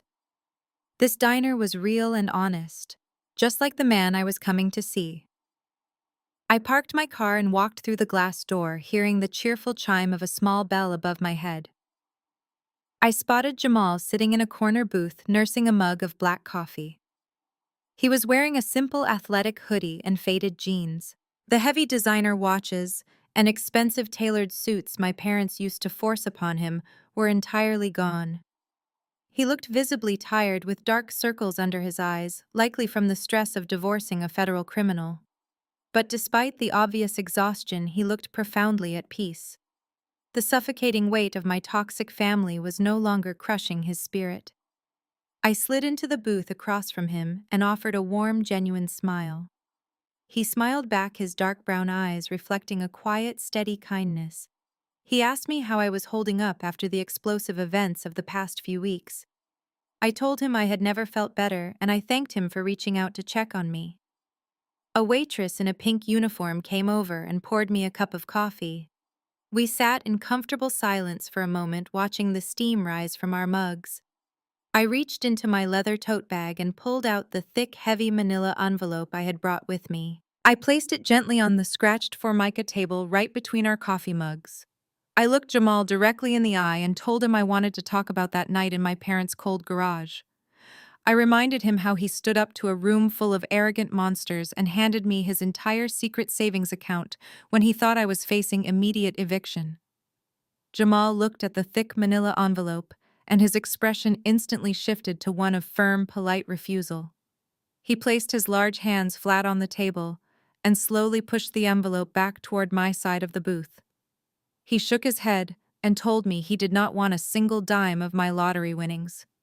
He said he saw the news reports, and he knew I was a multimillionaire now. He stated clearly that he did not hand me that $4,500 check because he wanted a massive financial return on his investment. He explained that he gave me his truck savings simply because it was the right thing to do. He told me he watched Richard and Patricia emotionally abuse me for years, and he could not stand by and let Vanessa kick me while I was down. He insisted that true family takes care of each other without expecting a massive cash reward. He looked me in the eye and swore he did not want to become obsessed with money like the toxic people he had just walked away from. I smiled, feeling a profound wave of admiration for this incredibly principled man. He was turning down what he assumed was a life-changing amount of cash simply to protect his own moral integrity. I did not take the envelope back. Instead, I slid it right back across the table, stopping just inches from his hands. I kept my voice soft, but insistent. I told him I knew exactly why he helped me that night. I told him I knew he was a man of absolute honor and impeccable character. I promised him that the envelope did not contain a single personal check or a stack of cash. I asked him to trust me and open the metal clasp. Jamal hesitated for a fraction of a second before reaching out and picking up the heavy envelope. He unfastened the metal clasp and reached inside, pulling out a stack of crisp legal documents bearing official state seals and gold corporate ribbons. He adjusted his posture and began reading the topmost page, his brow furrowed in confusion as he scanned the dense legal text. He read the bold header aloud: "The Youth Sports and Education Foundation." He looked up at me completely bewildered and asked what this was. I took a sip of my coffee and explained the documents he was holding. I told him I had used my legal team to establish a fully funded nonprofit organization. I stated that the foundation was completely legally chartered and officially recognized by the state. I explained that I personally funded the organization with a $5 million endowment directly from my blind trust. I told him the sole purpose of this foundation was to provide comprehensive academic scholarships, elite athletic training programs, and crucial mental health resources to underprivileged high school students across the entire city. I watched his eyes widen as the sheer magnitude of the philanthropic project began to register in his mind. But Jamal was still confused about his specific role in this endeavor. He asked me why I was showing him the corporate charter for a $5 million charitable foundation. I leaned across the table and pointed to the second page of the legal document right below the funding details. I told him to read the executive staffing section. Jamal flipped the page and his eyes locked onto the bold printed text. His own name was listed in bright black ink as the primary executive director. I told him I was giving him the power and resources to change thousands of students' lives. Jamal broke down in tears of pure gratitude. Jamal buried his face in his large hands as the tears flowed freely. The sheer magnitude of the $5 million endowment and the profound trust I had placed in him completely overwhelmed his usually stoic demeanor. He wept right there in the faded vinyl booth of that humble local diner. He cried for the validation he had finally received and for the incredible future he was about to build for the underprivileged youth in our city. I reached across the scratched formica table and squeezed his broad shoulder. I told him he deserved every single ounce of this success. I paid our small coffee bill, leaving a generous tip for the waitress in the pink uniform, and walked out into the crisp morning air. My mission of absolute justice and profound gratitude was officially complete. I was finally ready to leave that dark chapter behind and start living exclusively for myself. Exactly 1 year later, I stood by the expansive floor-to-ceiling windows of my brand-new corporate headquarters. The sleek, modern building was located right in the vibrant heart of downtown Seattle. The morning sun reflected brilliantly off the nearby water, casting a warm and welcoming glow across my sprawling corner office. I had traded the cramped, dark apartment and the constant fear of impending eviction for a magnificent glass tower that I owned completely outright. But I did not use my $42 million blind trust to simply sit on a private beach and sip cocktails for the rest of my life. I used my immense financial leverage to build a revolutionary technology and design firm from the absolute ground up right here in the Pacific Northwest. I turned away from the breathtaking skyline view and walked out into the bustling main production floor. The open concept workspace was buzzing with bright creative energy.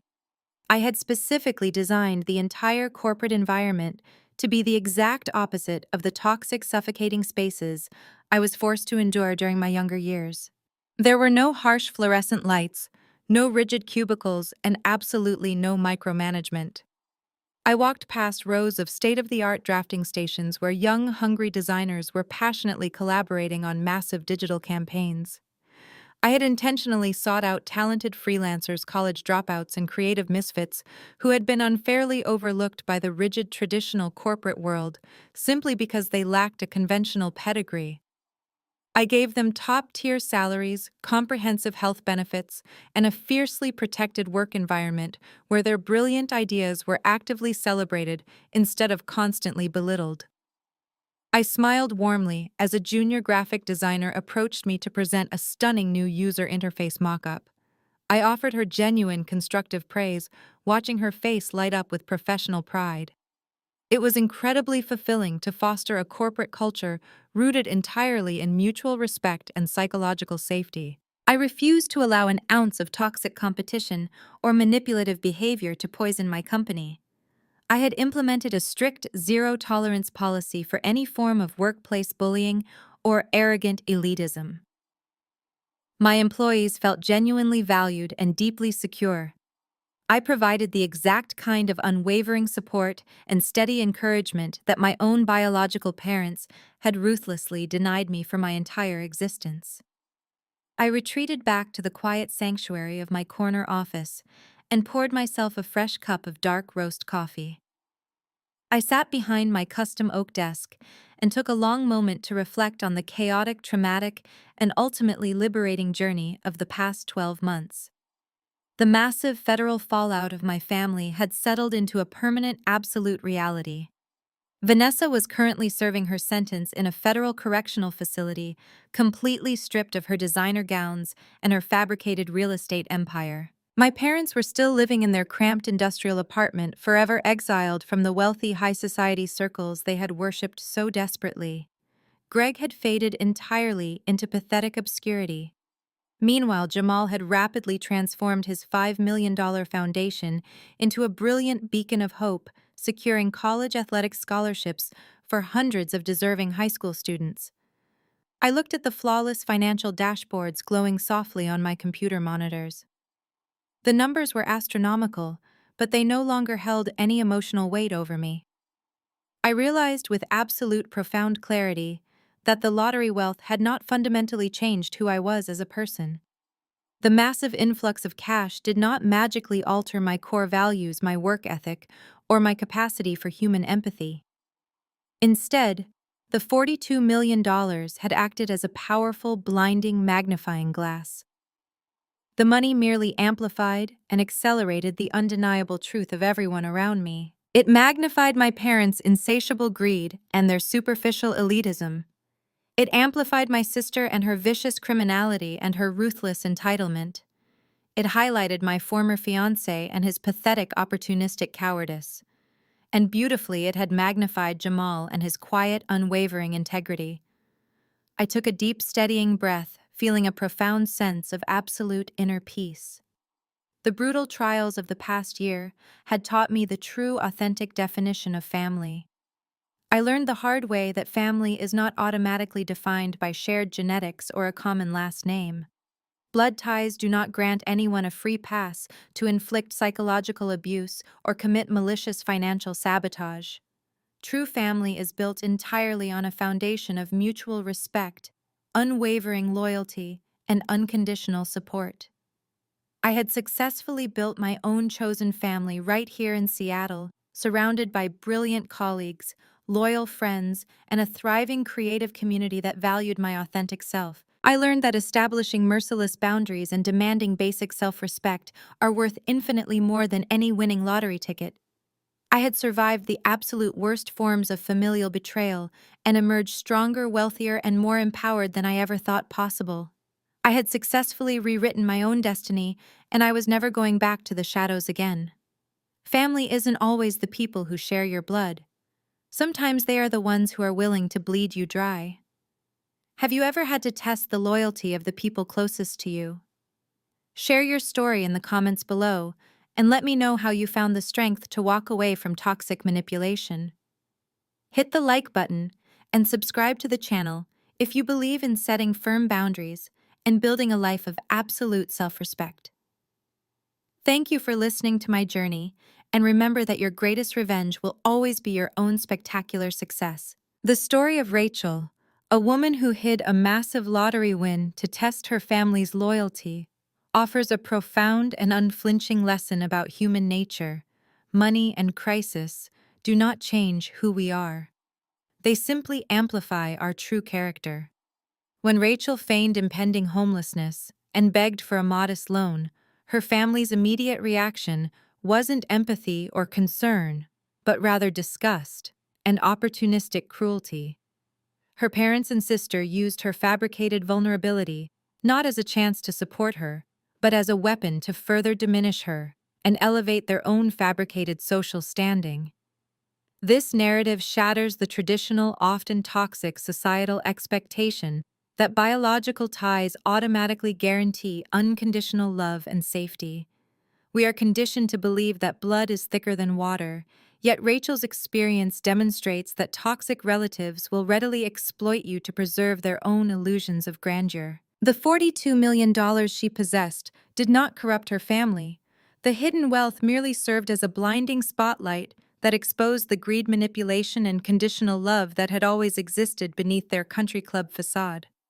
Conversely, the same test magnified the quiet, unwavering integrity of her brother-in-law Jamal, who offered his life savings without expecting a single dime in return. Ultimately, the most empowering takeaway is that we hold the ultimate authority to define our own family. True family is not an accident of genetics, but a conscious choice built entirely on a foundation of mutual respect, psychological safety, and unwavering loyalty during our darkest moments. Walking away from toxic bloodlines is not an act of surrender, it is the ultimate act of self-respect. If you have ever had to walk away from toxic relatives to protect your peace, please share your courageous story in the comments below and subscribe for more empowering content.